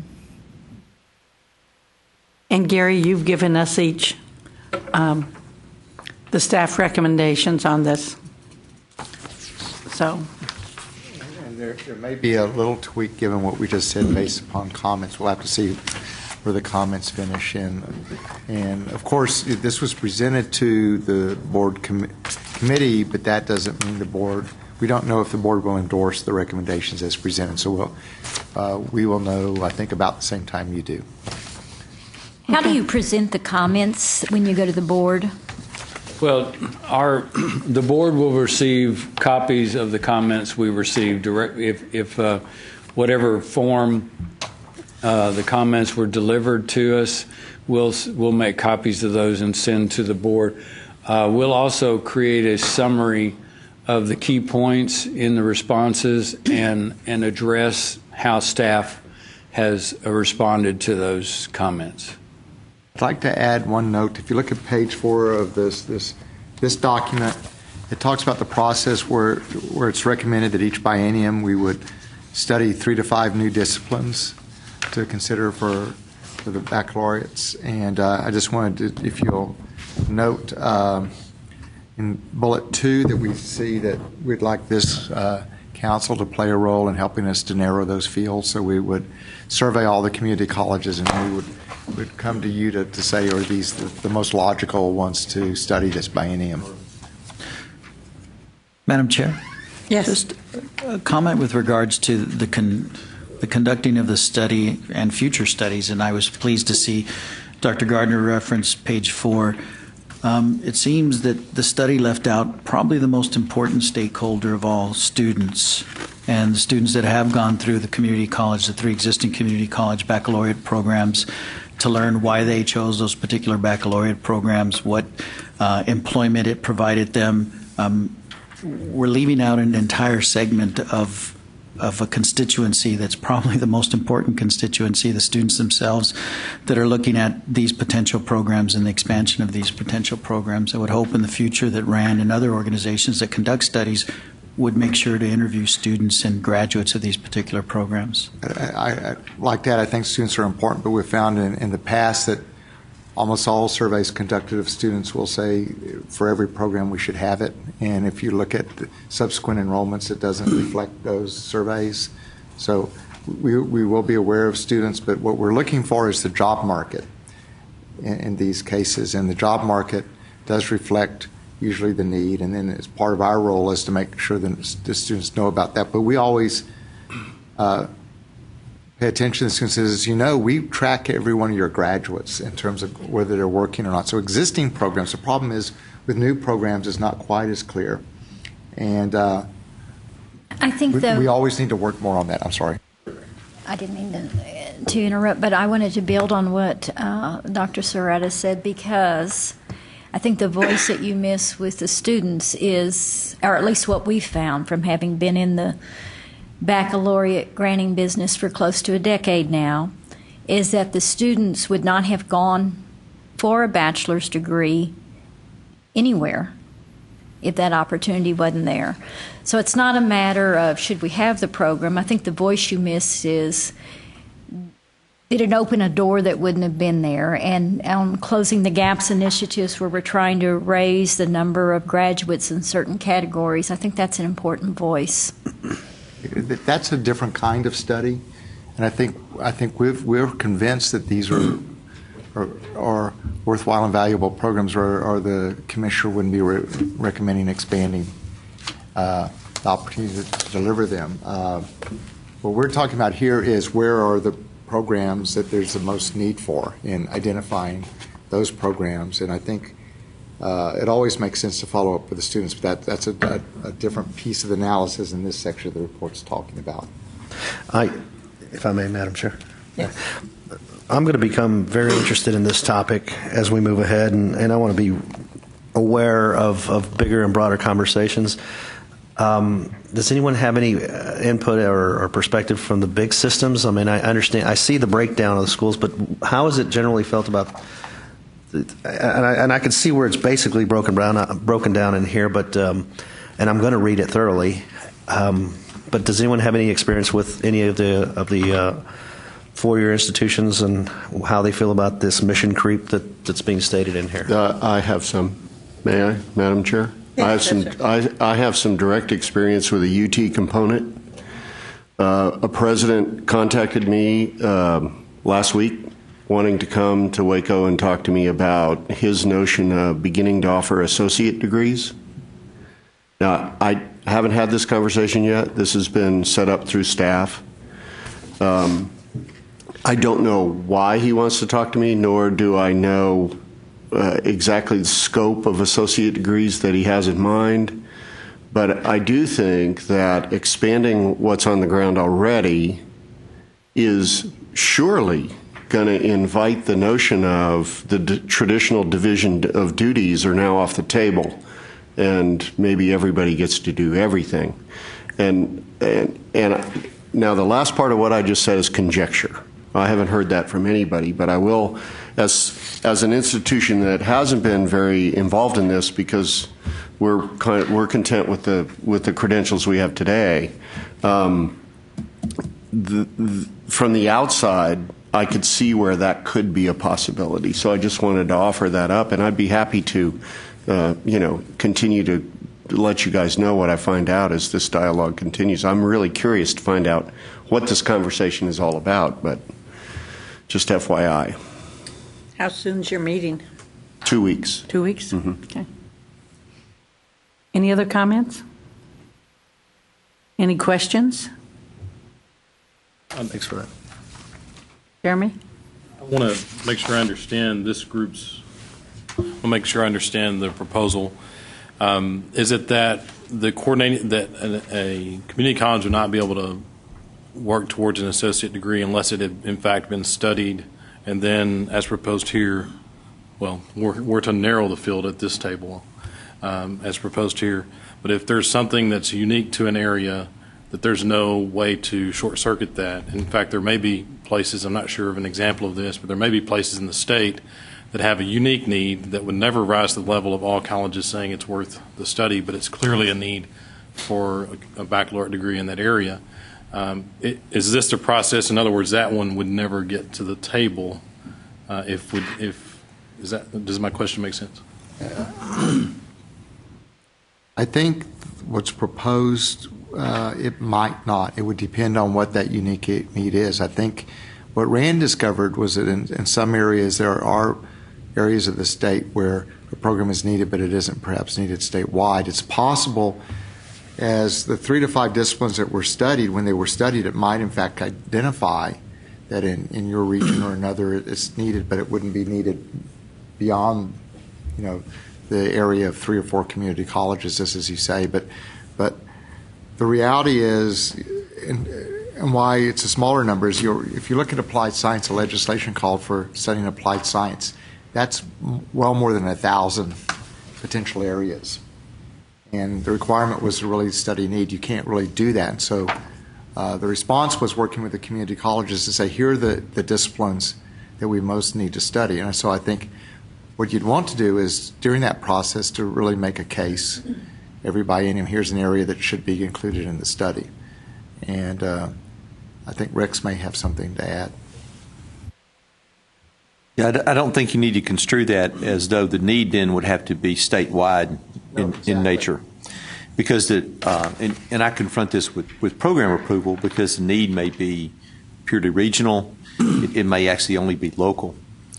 And so what we would seek, I think, from the community colleges and from this group in particular is at least some guidance in that. But I don't think it precludes a purely local need that may only exist in Grayson County and nowhere else in the state. It's just that what we need to look at is whether it's needed at all, and then the subject arises of where is that needed and what other avenues are available to satisfy that need. And the fundamental idea is that the community colleges in this council would play a significant role in identifying which areas were studied, that we wouldn't. I can't imagine that we would differ with what was studied, which areas, because you guys are in a better position to determine that. And I think even in this study, for example, there was one area in which they felt there was need, but really probably one community college could handle it, and it would probably be best handled by online, because the audience probably wouldn't be able to go to individual colleges. So there was a whole range of approaches that are identified in this. So, but I think it's something we have to keep a mind on, that as we go forward, that we need to do that. We know it's possible. In remote areas, there's something that would definitely be needed and might be needed nowhere else under any circumstance, but it's very critical, that area. I guess my question was a procedural one. If I wanted a baccalaureate degree, it had to be studied first, period. Yes, the way it's being proposed is through the statewide study, not just local study by the college. In each biennium, there would be a study of additional disciplines. In other words, to ratchet this out over time and develop it as you go forward. But there would be areas that the community colleges would. I'm sorry? You would keep the ones that had already been studied. That's right. And so you'd be adding every biennium. So it would be expanding as we went forward. So it wouldn't be diminishing, it would be expanding. And that helps address the idea of too much too fast. I've heard, I don't know if it's accurate, that that there may be at least a consideration of a moratorium in Florida in terms of expanding, right, to study a little bit. Some people may have thought they expanded too quickly. I don't think that's would happen with this proposal. I think it'd be a very rational process. Everybody would be engaged in it as it would be developed. And it could be in the future, it might be decided that maybe more disciplines should be studied each biennium than this, but this is the initial proposal. I don't think Texas could ever be accused of acting fast in this area. Not to worry. It has taken me 10 years to get my second degree off the ground. Okay, so basically, did you have something? Well, and that's sort of the point I was making, is there are other sectors of higher education that are operating outside of the auspices of the coordinating board that might come in and offer something that's statewide, and we would wind up missing opportunities to provide these in those areas and serve our students in the best way possible. So hyper competition is something that we're faced with on a daily basis. So what's the next steps? You take comments due tomorrow, correct? Yes, we're taking comments on the recommendation to staff through tomorrow, and then those will be presented to the board July 24th for their consideration. And then the report, actually this is a draft of the report, but there's another version of the report that's being worked on that'll go to legislation, to the key legislators in Texas House and Senate. Will you have that August in PDF? 1st. Will that be in PDF form? Yes, the final copy will be on our website. Okay, so we can. When do you expect the final will be on? Well, it won't be on until after July 24th because the board has to approve it. But within a week, it will be available. Okay. And remember, this is a recommendation to the legislature, so it was, if the board in fact adopts this, it will require the legislature embrace the recommendation and move it forward. There'll be several statute changes that will be needed in order to expand baccalaureates in community colleges in Texas. All right. Well, I think that covers that, correct? And we move on then to discussion related to transferability. And David, I'm going to turn it over to you, and you just tell us who's doing what. Rex is doing this. And as always, I'll chime in at appropriate times. Okay, well, we might as well just take these piece by piece. And A, under item number 5, is improving transfer to increase student success, and that actually refers to the document that you have in front of you, which actually, Mimi, does include a list of the fields, the current fields of study in it. Under that particular section. And as David has already discussed, what this document tries to do is remind people of the kind of initiatives that, and programs that are already in place that are designed to try to facilitate a transfer. And, you can go through this piece by piece. The first one that's mentioned is the core curriculum. And as you know, there's just recently been a massive sort of overhaul to the core curriculum. Focus shifted from exemplary learning objectives and perspectives in the core and core outcomes to component area definitions and core objectives, but all schools and public schools in Texas are now poised to implement their new cores starting in fall 2014. I personally think that process has gone about as well as it possibly could. Staff tried to pay a lot of attention to concerns of institutions that they had and will continue to do that going forward. But again, I think in terms of transfer, it's important to keep in mind that the core curriculum, by law, if you have finished it or finished any part of it, then you have finished it everywhere in Texas that's a publicly supported institution. And I gave a presentation on the assessment of the core, but also the transfer of the core at the LEAP forum a couple of weeks ago. And and as I talked a little bit about transfer, and when the meeting was over, a gentleman from one of the four-year institutions in Texas came up to me and said, you said that if a student finishes the creative arts component area of the core at Institution A, and they transfer to Institution B, and the course that they use to complete the creative arts component area at A is not in the core curriculum of Institution B, they have still completed the creative arts component area. And I said, yes, that is absolutely true. That's the way the law reads in terms of it being transferred. And this particular gentleman said, well, good, because I need to tell my institution that. Because they've long been under the impression that if the course is not in their core, then they don't have to accept it. And that's not been true since the inception of this thing back in the 1990s. But there's still a lot of misinformation out there is the point I want to make. And so part of this is an effort to try to remind people that the core is there. The core is a fully transferable, where it gets into trouble with applicability, and this is something that goes back to what David was talking about earlier, with trying to set up core curriculums perhaps that may guide folks in particular major areas, is that if your major is going to be engineering, then as a core you probably needed to take physics to satisfy the science portion of it, but if you took biology you're still going to have to take physics. So there are places where you can double count with the core, and and so I think we'd also need to do a better job of trying to get people to utilize that. But again, part of the problem is that the student who comes in and takes biology and later decides they want to be a physicist or an engineer, I think we all have to sort of face up to the fact that there's really not much we can do about that, except try to make sure that going forward the student doesn't waste any more time or money.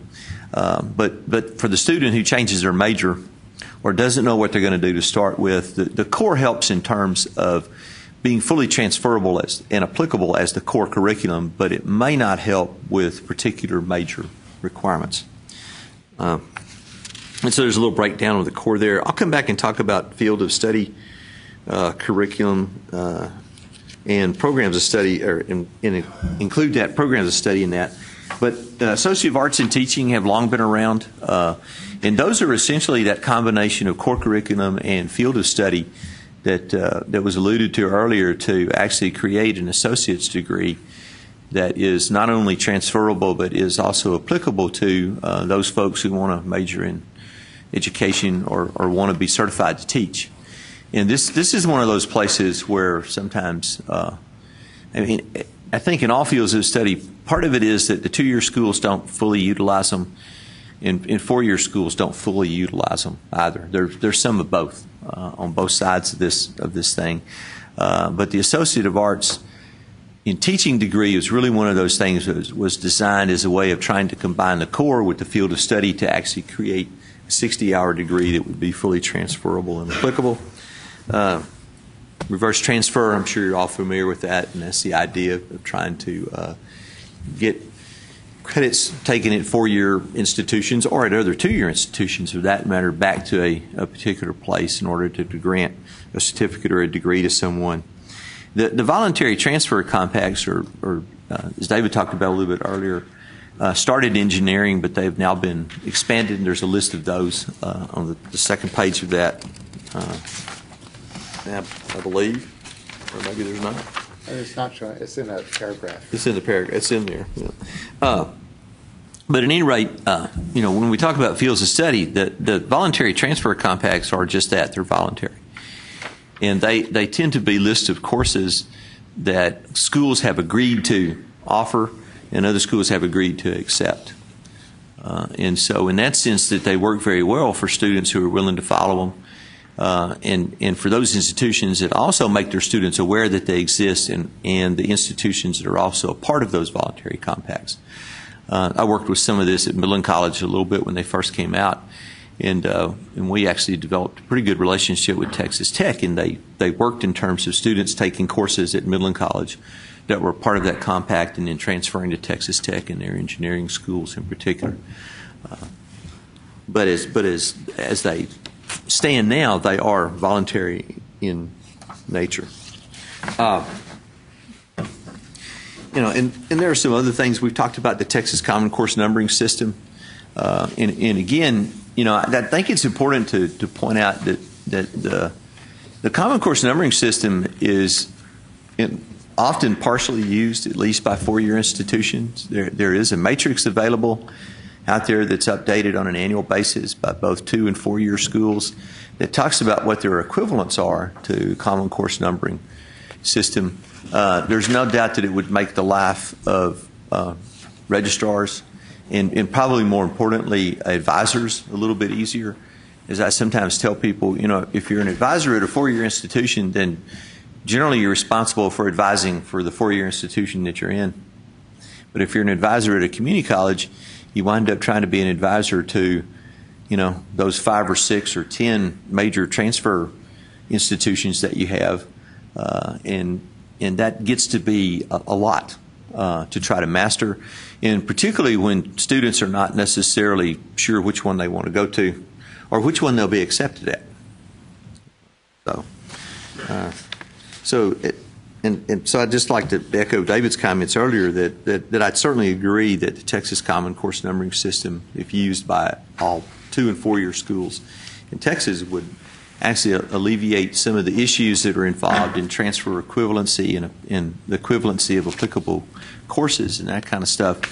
But it is a piece of that puzzle that needs to be worked on. But in and of itself will solve some problems, but not all of them. And so I think again, all of these pieces of the puzzle need to be addressed. The lower division academic course guide manual, as you all know, functions as a list of academic courses that community colleges can offer for automatic contact hour reimbursement.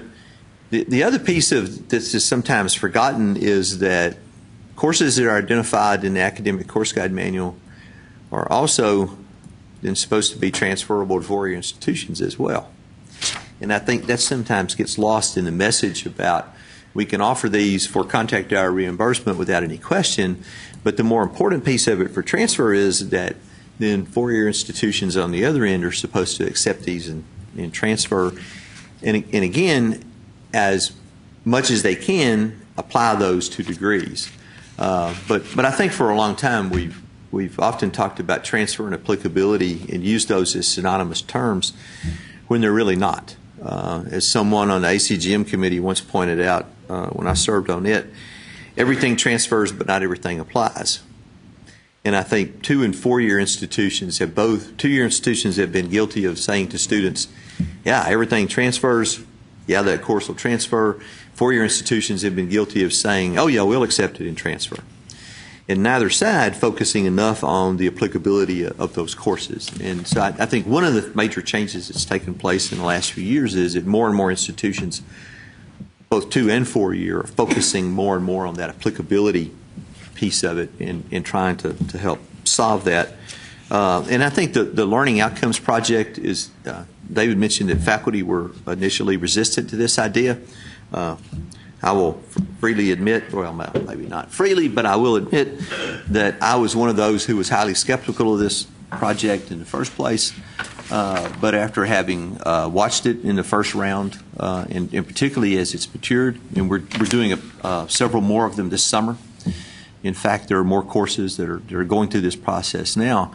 I think that the real benefit of this to both students and to receiving institutions in terms of transfer is that it gives everybody a much better idea of what's actually going on in that course. And, and in some respects it makes it easier to identify those things, but it also makes it harder to deny they're there. Okay? And so if whoever's teaching these lower division courses, whether that be at a 2-year or a 4-year institution for that matter, if they're using these things and they're actually structuring their courses around those learning outcomes, then we can all be assured that when they transfer, that English 1301 is pretty much the same where it came from as it is where you are, so to speak. And so I think that goes a long way toward helping to ensure that receiving institutions have more faith, if you will, in that course, in its rigor, and more importantly, probably in the content of this course that really matches up with what they're doing.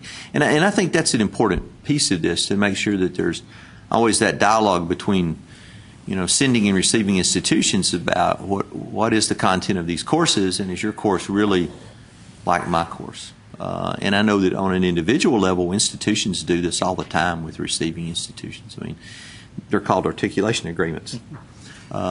And so it's done on an individual basis a lot. And part of this is the idea to try to extend this on a more statewide basis. A plus is on the cultural end.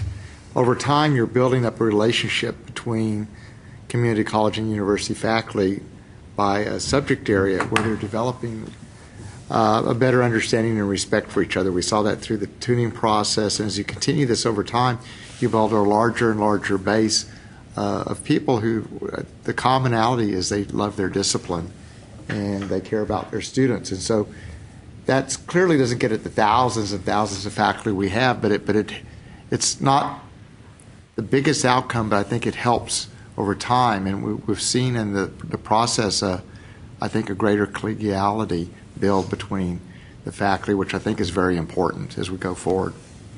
Yeah, and I think that's, and I'll talk about it in a minute, but I think that's one of the things that can be really built on in terms of both, particularly fields of study, but also programs of study as well.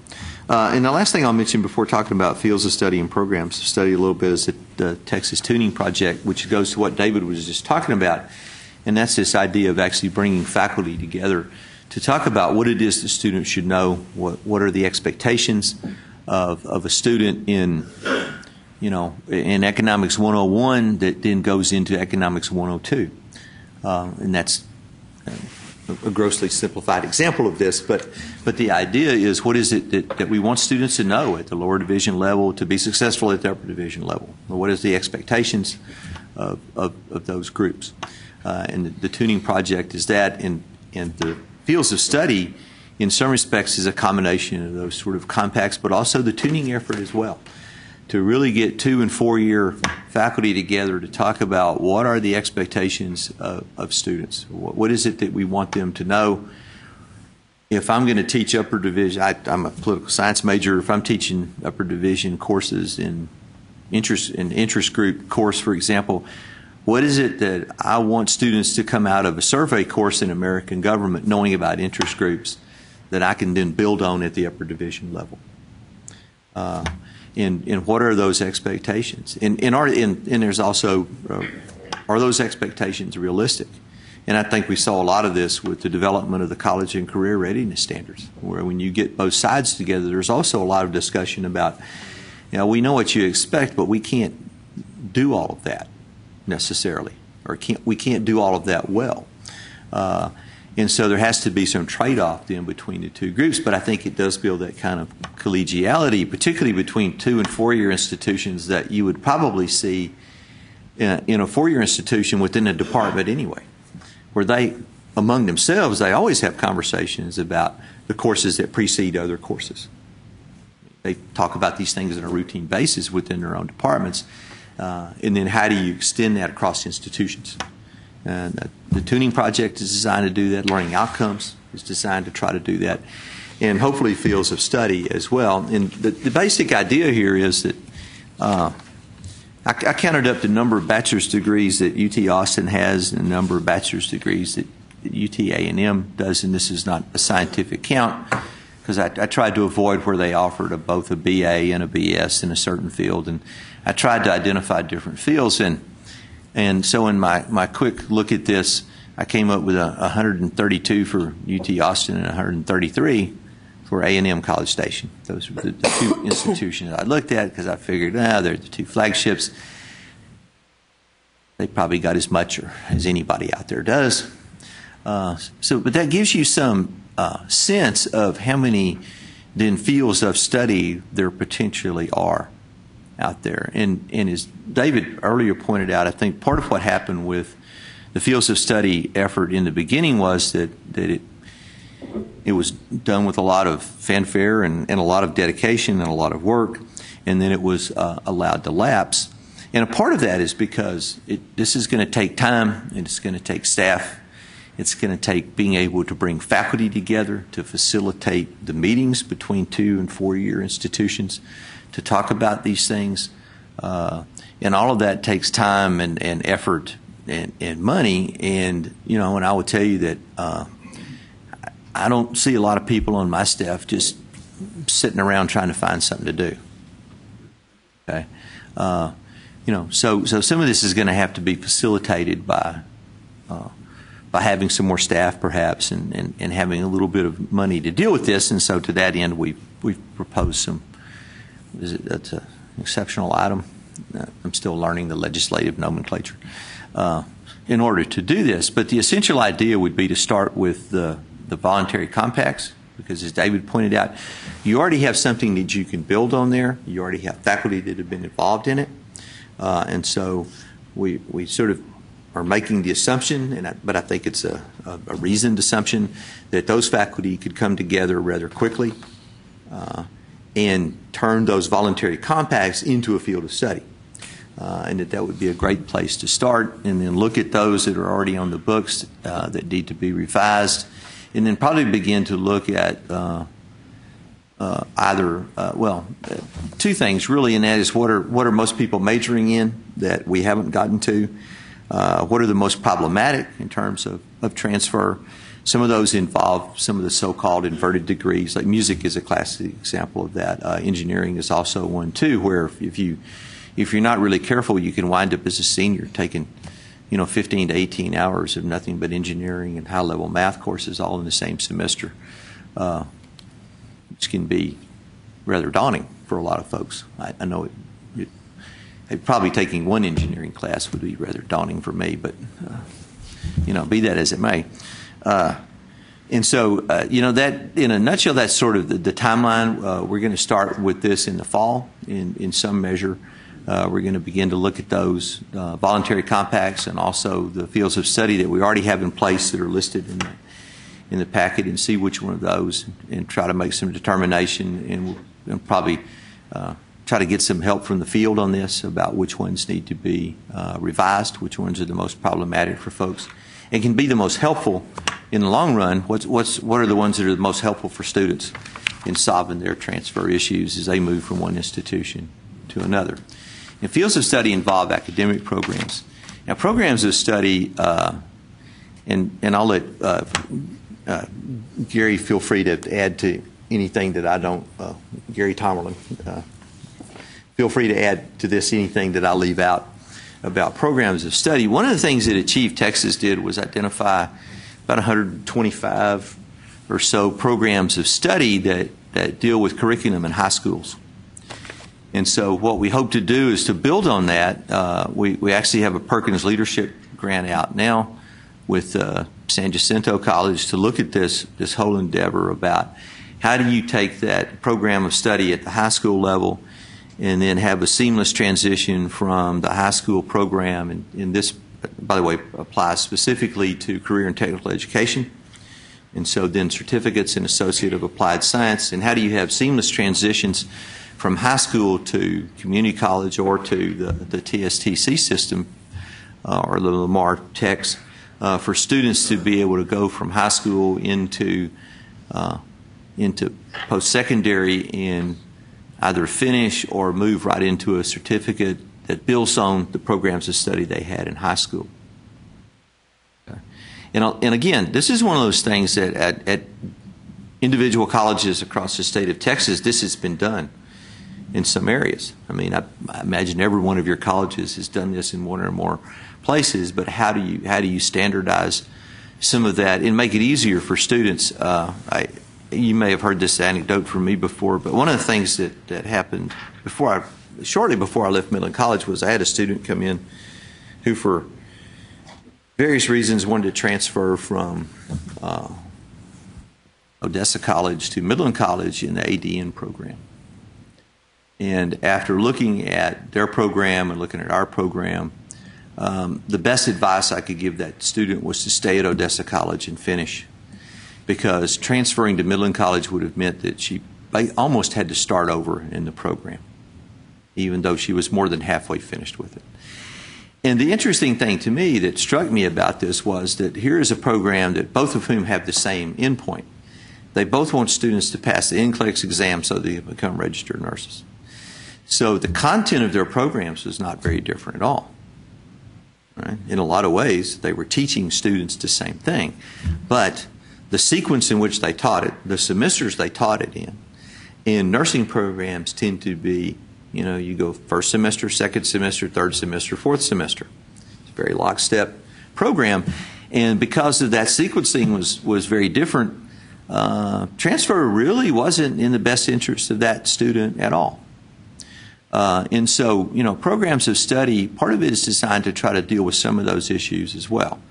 And a lot of degree programs were created, and I think this is particularly true of Associate of Applied Science degrees and certificates. They were all created with the idea the student would start and finish at the same place. And at one time, that was probably much more the norm. That's exactly what happened. Most students did start and they did finish in a certain place.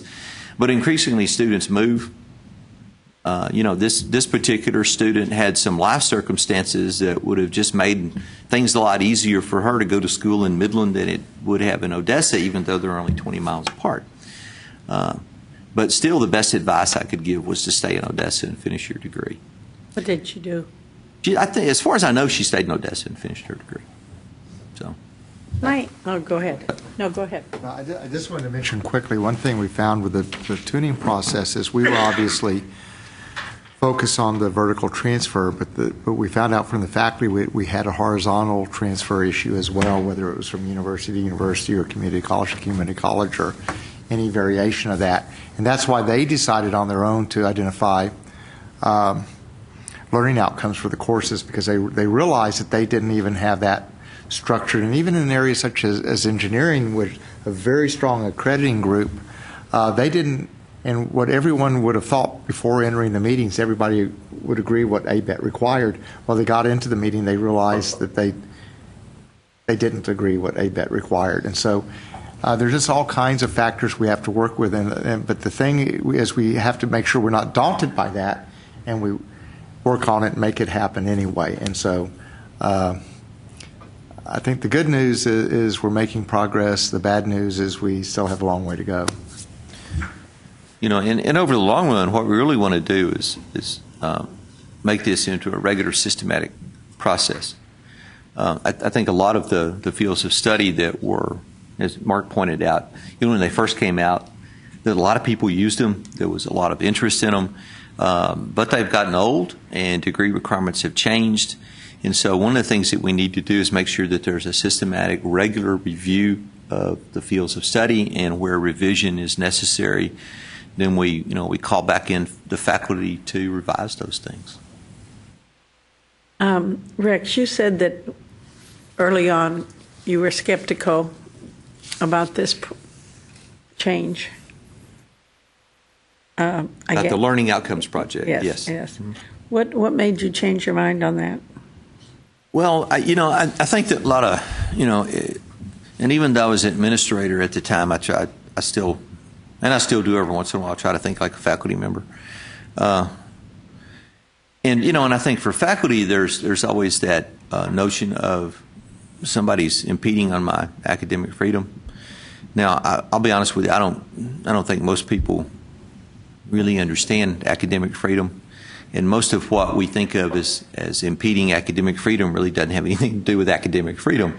But it's a common mantra that you hear from faculty nevertheless. And a lot of it really revolves around the fact as well, and David alluded to this earlier too, and that is that I don't want to be told exactly what to teach, and I really don't want to be told how to teach. And one of the things that I've come to realize is that you can establish a learning outcome, and I realized this as a faculty member many years ago, that you can establish a learning outcome, and you can still allow people to teach it in different ways, and you can still allow them and to some extent, you can also allow them freedom with subject matter as well, in the sense of they can still have some freedom in exactly what they teach, but particularly a lot of freedom in how they go about teaching that as well. And I think that's part of the skepticism and the fear of most faculty with sort of learning outcomes across the board, is that they're worried that that's going to box them into a particular subject matter or a particular way of doing it. And if you really look at the learning outcomes, you notice most of those courses will have a half a dozen learning outcomes attached to them.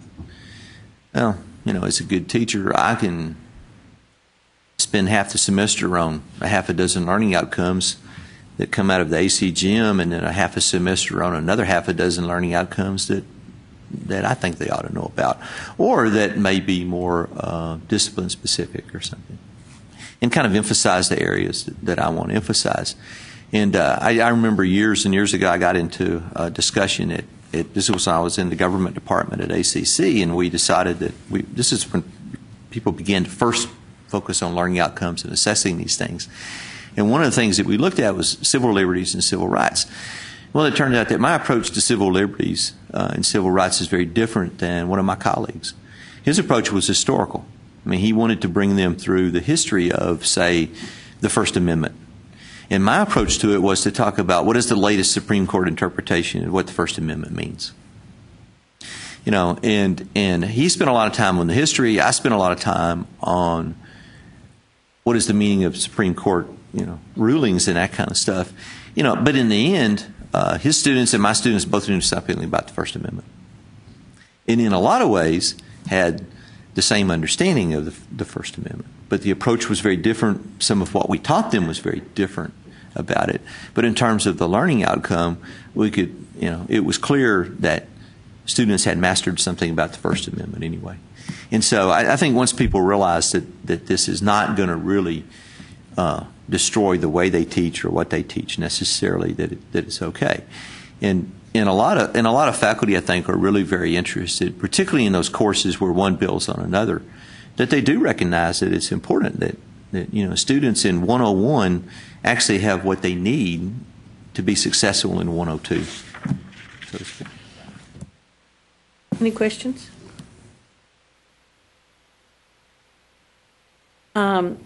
David, do you think that we're getting closer to the support of co-board staff, possibly the co-board? Do they see the reasons for the common course numbering better than they have previously?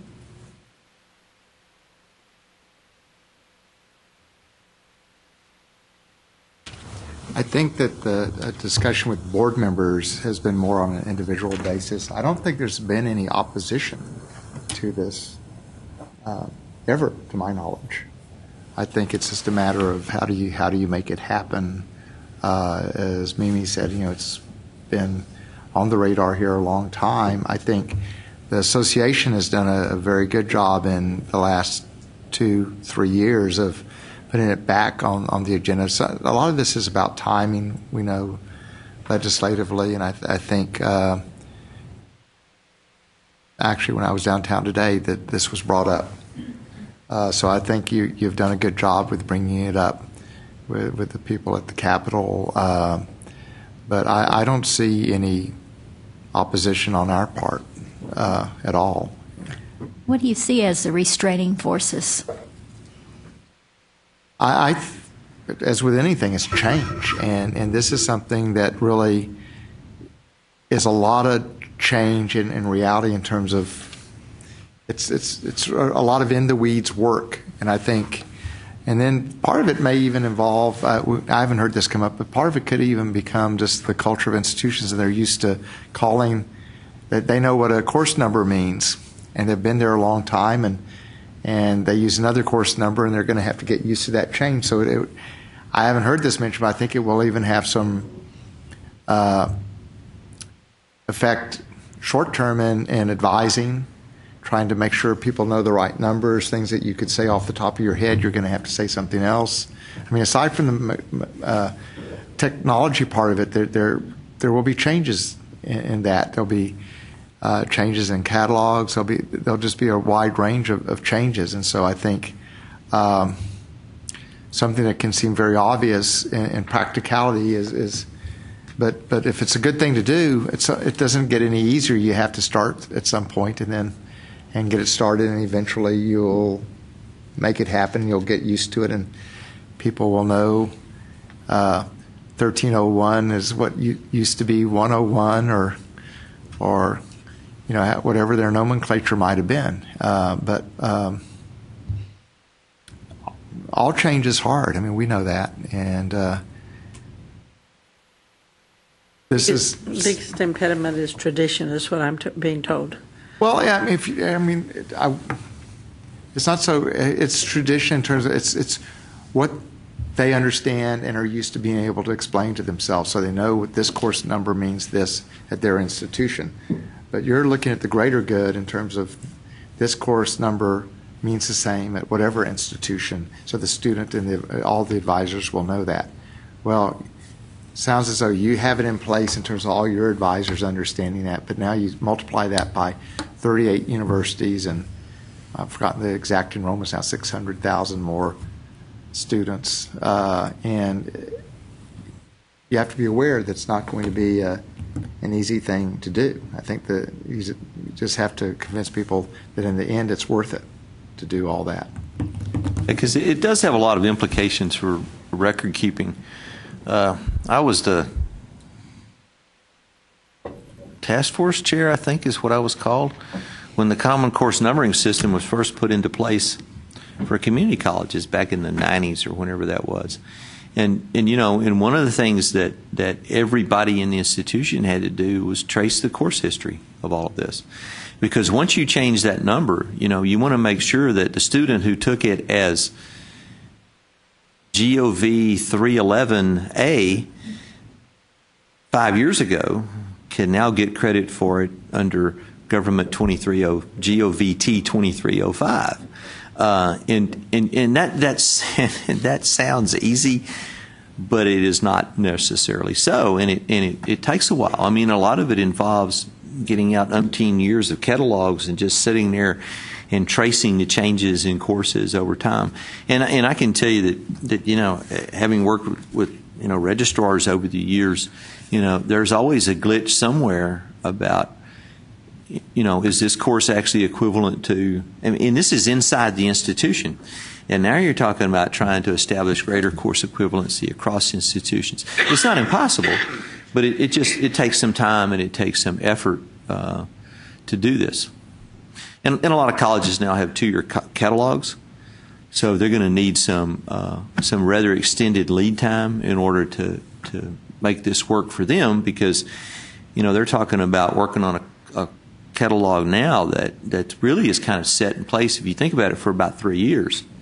And so, you know, so you got to have some time for them to work their way through that system. And so it may take a number of years of cross-referencing just to help people understand. And then for those students who may take 10 years to graduate, you were sort of addressing them if they started and they don't come back for 4 years. How do their courses fit in to the new framework? Now, on an individual basis, that will be easy to do. Yeah. And all this is just recognition that these things exist. It's not to say it can't be done, but you just have to be aware of it, recognize it, and acknowledge that it's not going to be something that can go overnight. And as Steve mentioned, there was some time built into whatever the previous proposal was. David, can you give me what you figure, say, the top 4, just bullet points, boom, boom, boom, boom, on why it should be done? Should or should not? Should. You assumed I would say should not. No, I couldn't hear. No, I know, I'm sorry. I mean, I think the number one thing in my view is, and it's sort of a general point, is that while we don't have a system of higher education, we should function more like a system just for the efficiency and effectiveness of state money and for the students. I think that's the number one thing, and there are a lot of areas where we could do that, but this one is the most logical. I think the second, and there's really subsets of that, and one is that I believe everybody wants to increase the effectiveness and efficiency of the higher education process, and one way to do that is to essentially eliminate unnecessary taking of courses again and again, and this is one key way to do that, to make clear this course is equivalent at another institution. I'm sure those are others, but in my mind, those are the two key points. Okay. I'm sure you could easily name several others, but I think they all fall under that rubric. Okay. Well, it sounds like we've covered that pretty good, right? Fields of study, did we go over that enough earlier today? Yeah. I think it's fair. Tell me if this is unfair, Rex. I think the next meeting we could come back with and give a more detailed plan of what field of study guys we plan on looking at initially. Oh, easily. Yeah. One thing that occurs to me, my college, we participate in College Credit for Heroes, and we're aligning what experienced veterans have had in the military with our curriculum. And when I go back to my campus and ask if we're using the field of not field of study, but what has happened to other colleges in the area of nursing and some other, we're not using that at our own institution because we focused on HVAC and welding and those things. And because your example earlier may mean that we're not common enough in our nursing programs to be able to do that across the state, but it seems like that could be something that we look at in terms of aligning those. If we had programs of study, and make it easier for veterans to be able to go anywhere and be able to eventually have those carry on to a university. The things that will work for veterans, I think, will work well for everyone. Yeah. Right. Okay. Programs of study? I talked about those. Yeah. I mean, those are the programs that are CTE, and the idea there is to help that transition from high school to college, and to build on the programs of study identified by Chief Texas at the secondary level, and then have those move to the post-secondary level. And that, at some point, that could even help facilitate that move to the Bachelor's of Applied Science degrees as well. Any questions on that? Okay, then we're pretty much to the end of our meeting, except I would like to bring up something. I think that, especially those of us on this board, all of us, but especially us in the community colleges, I think need to work at having a real good relationship with our state reps and state senators. And I don't know, it probably goes all across the board and how it's done. I'm just kind of curious if we could just go around real quick.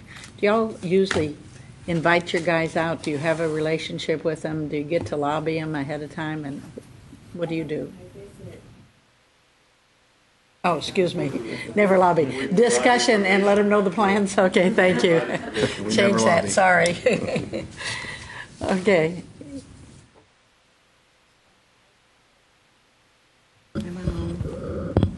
Okay. I was just saying that Riall County, I know, has a close relationship with our state rep and senator, and Uvalde County really do. I mean, Hector is very close to our congressman, and they even come speak at our graduation. And I'm sure Zavala County, I can't really say a lot about that, but I know they're pretty close to their politicians there. So, yes, there is communication.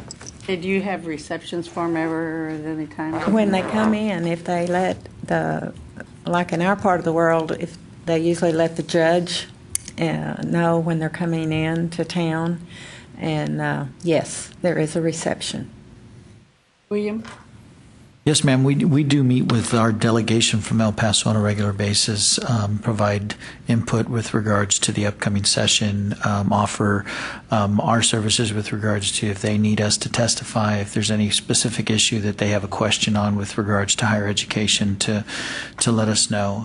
On the flight to Austin this morning, Representative Marquez sat across from me, so we see each other quite regularly.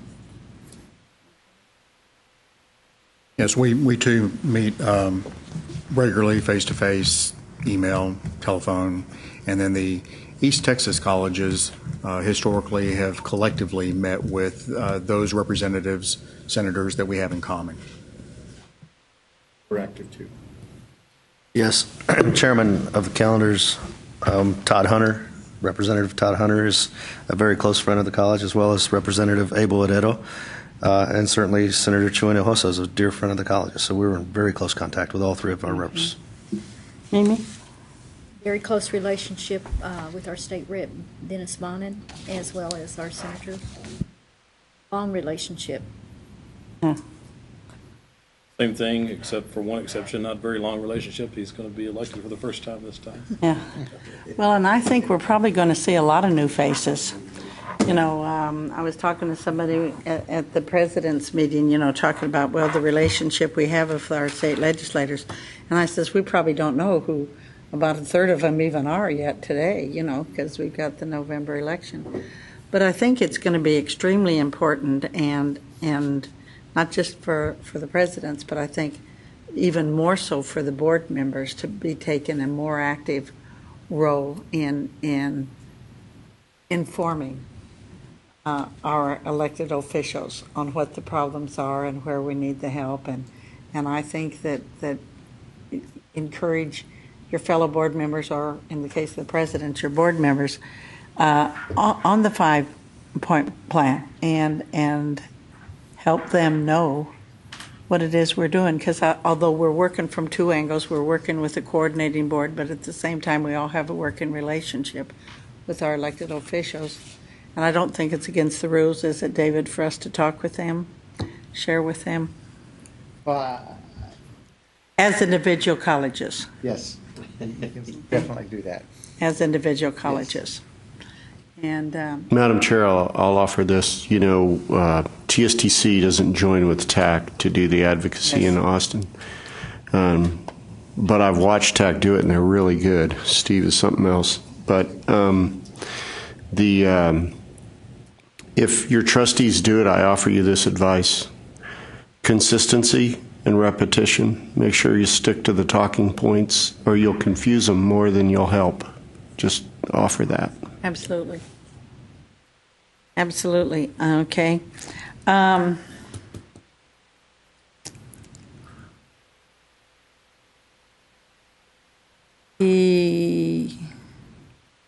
CB transfer, we went over that, right? Yeah, I was going to say, I'm off on this thing here. I think we've covered just about everything. You got anything I've missed? The dates for the next year's worth of meetings, maybe. The dates for the next year? Okay. Do you have a copy of the dates for the next year? On the second page on the, yeah. September 11th, December 11th, March 5th, and June 11th.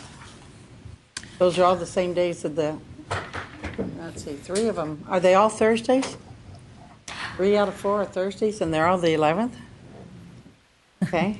Madam Chairman, I would suggest that the December date may be a difficult one on attendance. That's graduation. Yeah, I think it's about graduation for San Jack, too.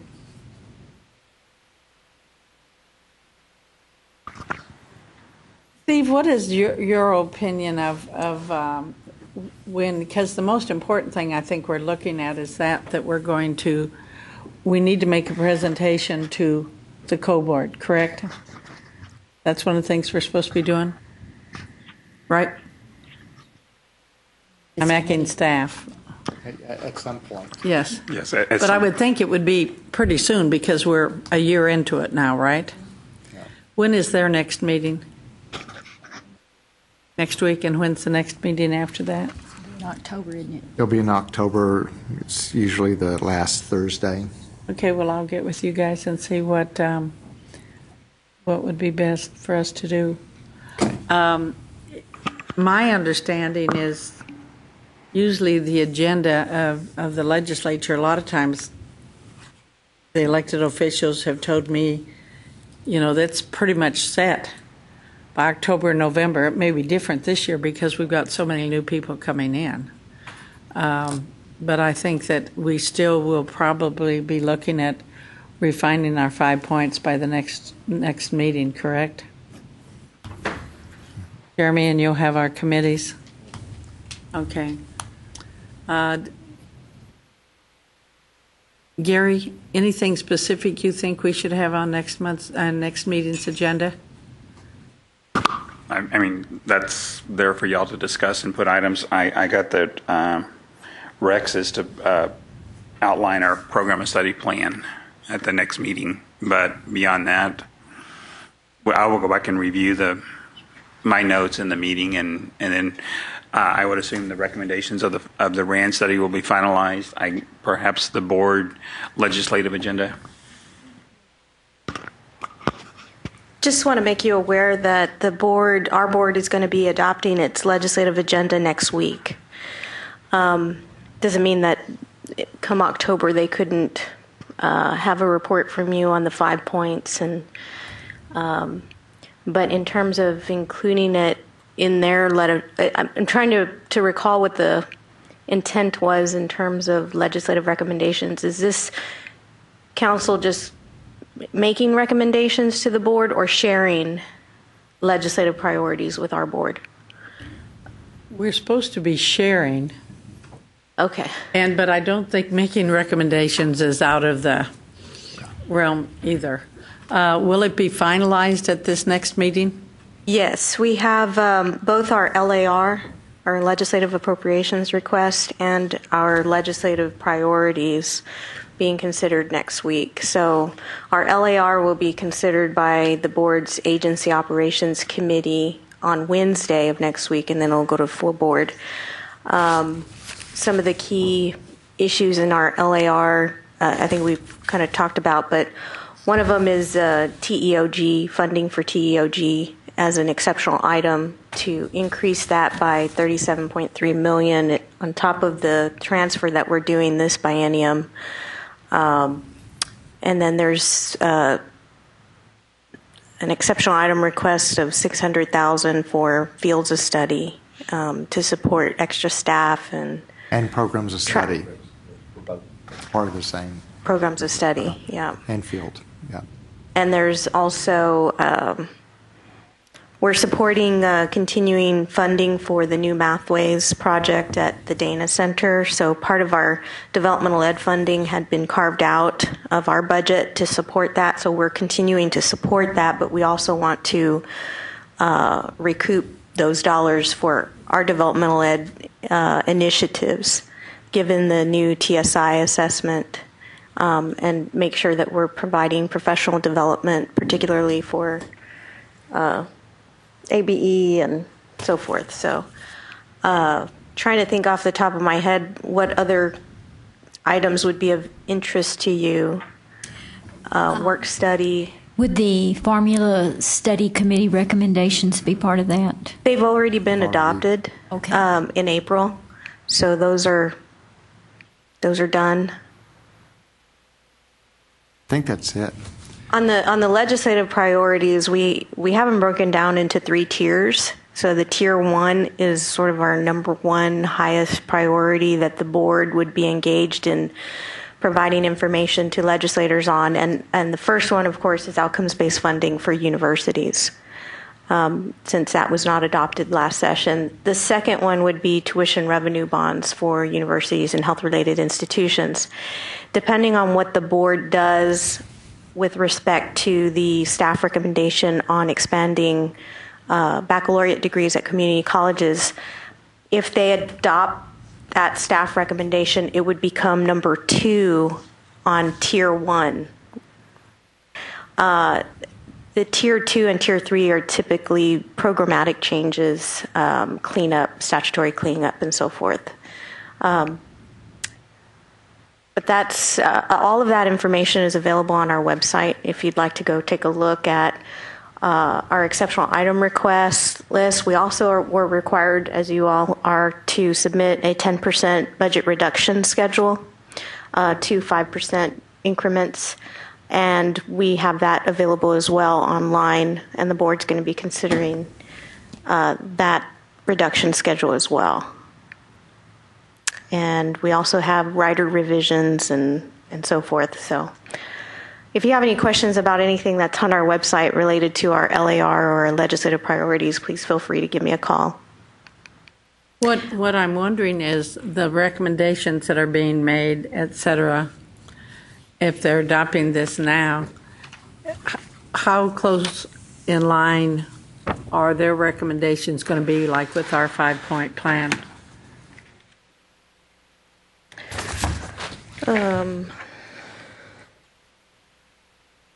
Yours is much more comprehensive, I think. We purposely did not put forward too many legislative recommendations just because so much had been done last session with our sunset bill and so forth, that we sort of wanted to see how those changes were going to pan out. But I think we are consistent with your measuring and funding success recommendations, because we support the methodology for community colleges competing against themselves as opposed to all the others.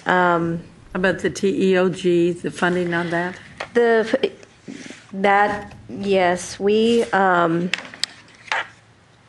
I have to read that a little more closely, but I don't see where we would have any issues in terms of, when we were deciding our exceptional item requests, and you have to put 1 and 2, and you have to prioritize them. We talked about having a number 1, including both Texas grants and TEOG, because we value them at the same level, and so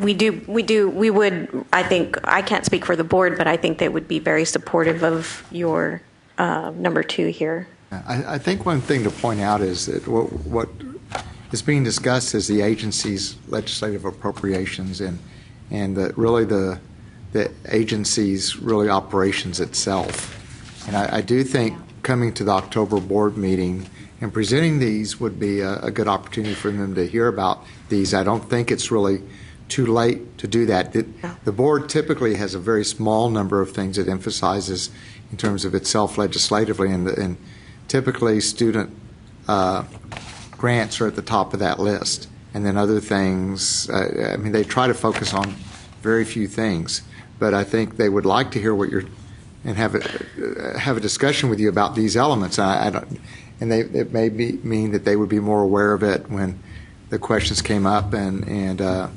Actually, TAC came before our board last interim to present on your legislative recommendations, and that went over really, really well. I think our board members really appreciated hearing that and learned that we were aligned in a lot of those recommendations. So I would highly encourage that this group going before the board in October would be very effective and helpful. And when I had my meeting with Fred and Harold, when we were changing up what our goals, et cetera, were,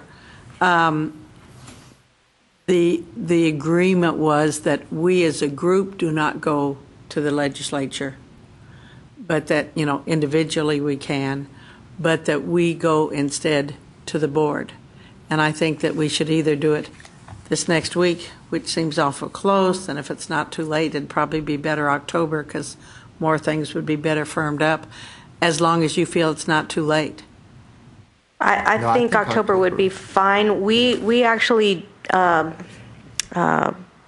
moved up our legislative recommendations item to the July board meeting. We normally do it in October, but our board wanted to get a jump start on meeting with legislators and so forth. So, but I think October is just fine, and it would be too late to put you on the agenda for next week, just because I don't think the posting. It's posting 10 days ahead of time? Yeah. Yeah. That'd be fine. Okay. Okay, and I just want to make sure, but you said they're asking for like $37 million, is that what you said? In our exceptional item requests, we're asking for $37.3 million on top of the new base. So the new base would include that $37.3 million that we transferred for FY15. Okay. And you haven't divided it up, so there's still time that we can have input that we'd like an even increase for the universities and the community colleges. Well, we have to submit our LAR through the ABES system to the LBB by July 28th. So whatever our board adopts next week is what's going to go into submission. That doesn't preclude if the board chooses to support some of your recommendations. It's still possible to do that. And that's why I was trying to make the distinction between our LAR and our own operational issues versus some larger statewide issues that you might request separately, but perhaps with our board support. And still, even if it's specific to our LAR, for next week, we have public testimony opportunities. So if there's something that you see, if there's something that we're missing, or you feel like we haven't paid attention to, or we should request more funding, I would encourage you to sign up for public testimony and come provide that, or provide written testimony that the board can consider next week. And I would also ask that you guys, you, Gary, Rex, David, you're a lot closer to them. If there's anything we should know about, call me, okay? Because you're going to pick up on it a lot quicker than I would. I just had one follow-up question, Linda, and that is, in the $37 million, how is that divided between Texas Grant and TEOG in your request? Well, in Texas Grant, they're two separate requests. So $37.3 million is for TEOG. Okay. For Texas Grant, trying to remember our total request. I think it's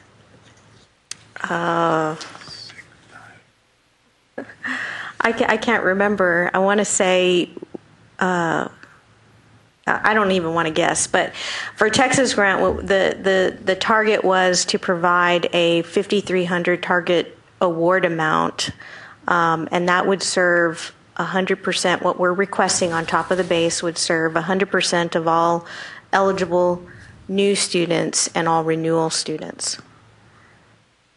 And so with the target for TEOG, what would it serve as the award base, and what percent of eligible students? The award base would be still based on the statewide average tuition and fees at community colleges, and I'm trying to remember what that award amount is, but I want to say it's, do you know, Rex, anybody? It seems to me it was about 18 or 19%, somewhere in that range of total eligibles. Versus 100% for Texas Grants? Yes.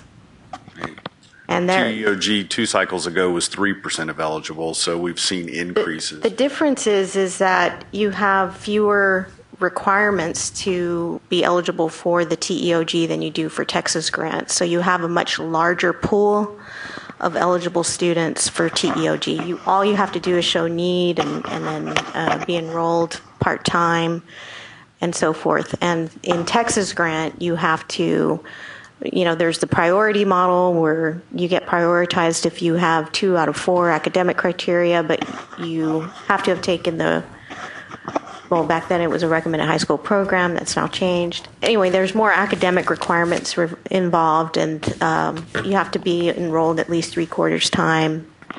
So the pool of eligible students is much smaller for Texas Grant than it is for TEOG. So that's another thing to consider, is if you're comparing the two and the number of students that you're serving, that you're trying to compare apples to oranges in terms of program requirements and eligibility requirements and so forth. Anything else? My only thing, I had kind of thought that was in the fall that you guys did the legislative thing, so I really would urge that if there's something you can't support that we want, can we talk at least? Okay? On a different note, when we were talking about the student voice, I neglected to mention that at our major policy issue next week, the commissioner has been wanting to hear the student voice more, and so we have 6 students who will be speaking to our board about student issues, 3 student regents from universities. We only have 1 community college with a student regent that we're aware of. That's Alamo. That individual will be coming. We have a student coming from Austin Community College, who's a part of a different kind of organization that they identified for us. And we're confirming, we think we have a very good student who actually just graduated from Temple that Glenda Barron recommended that would be a great voice.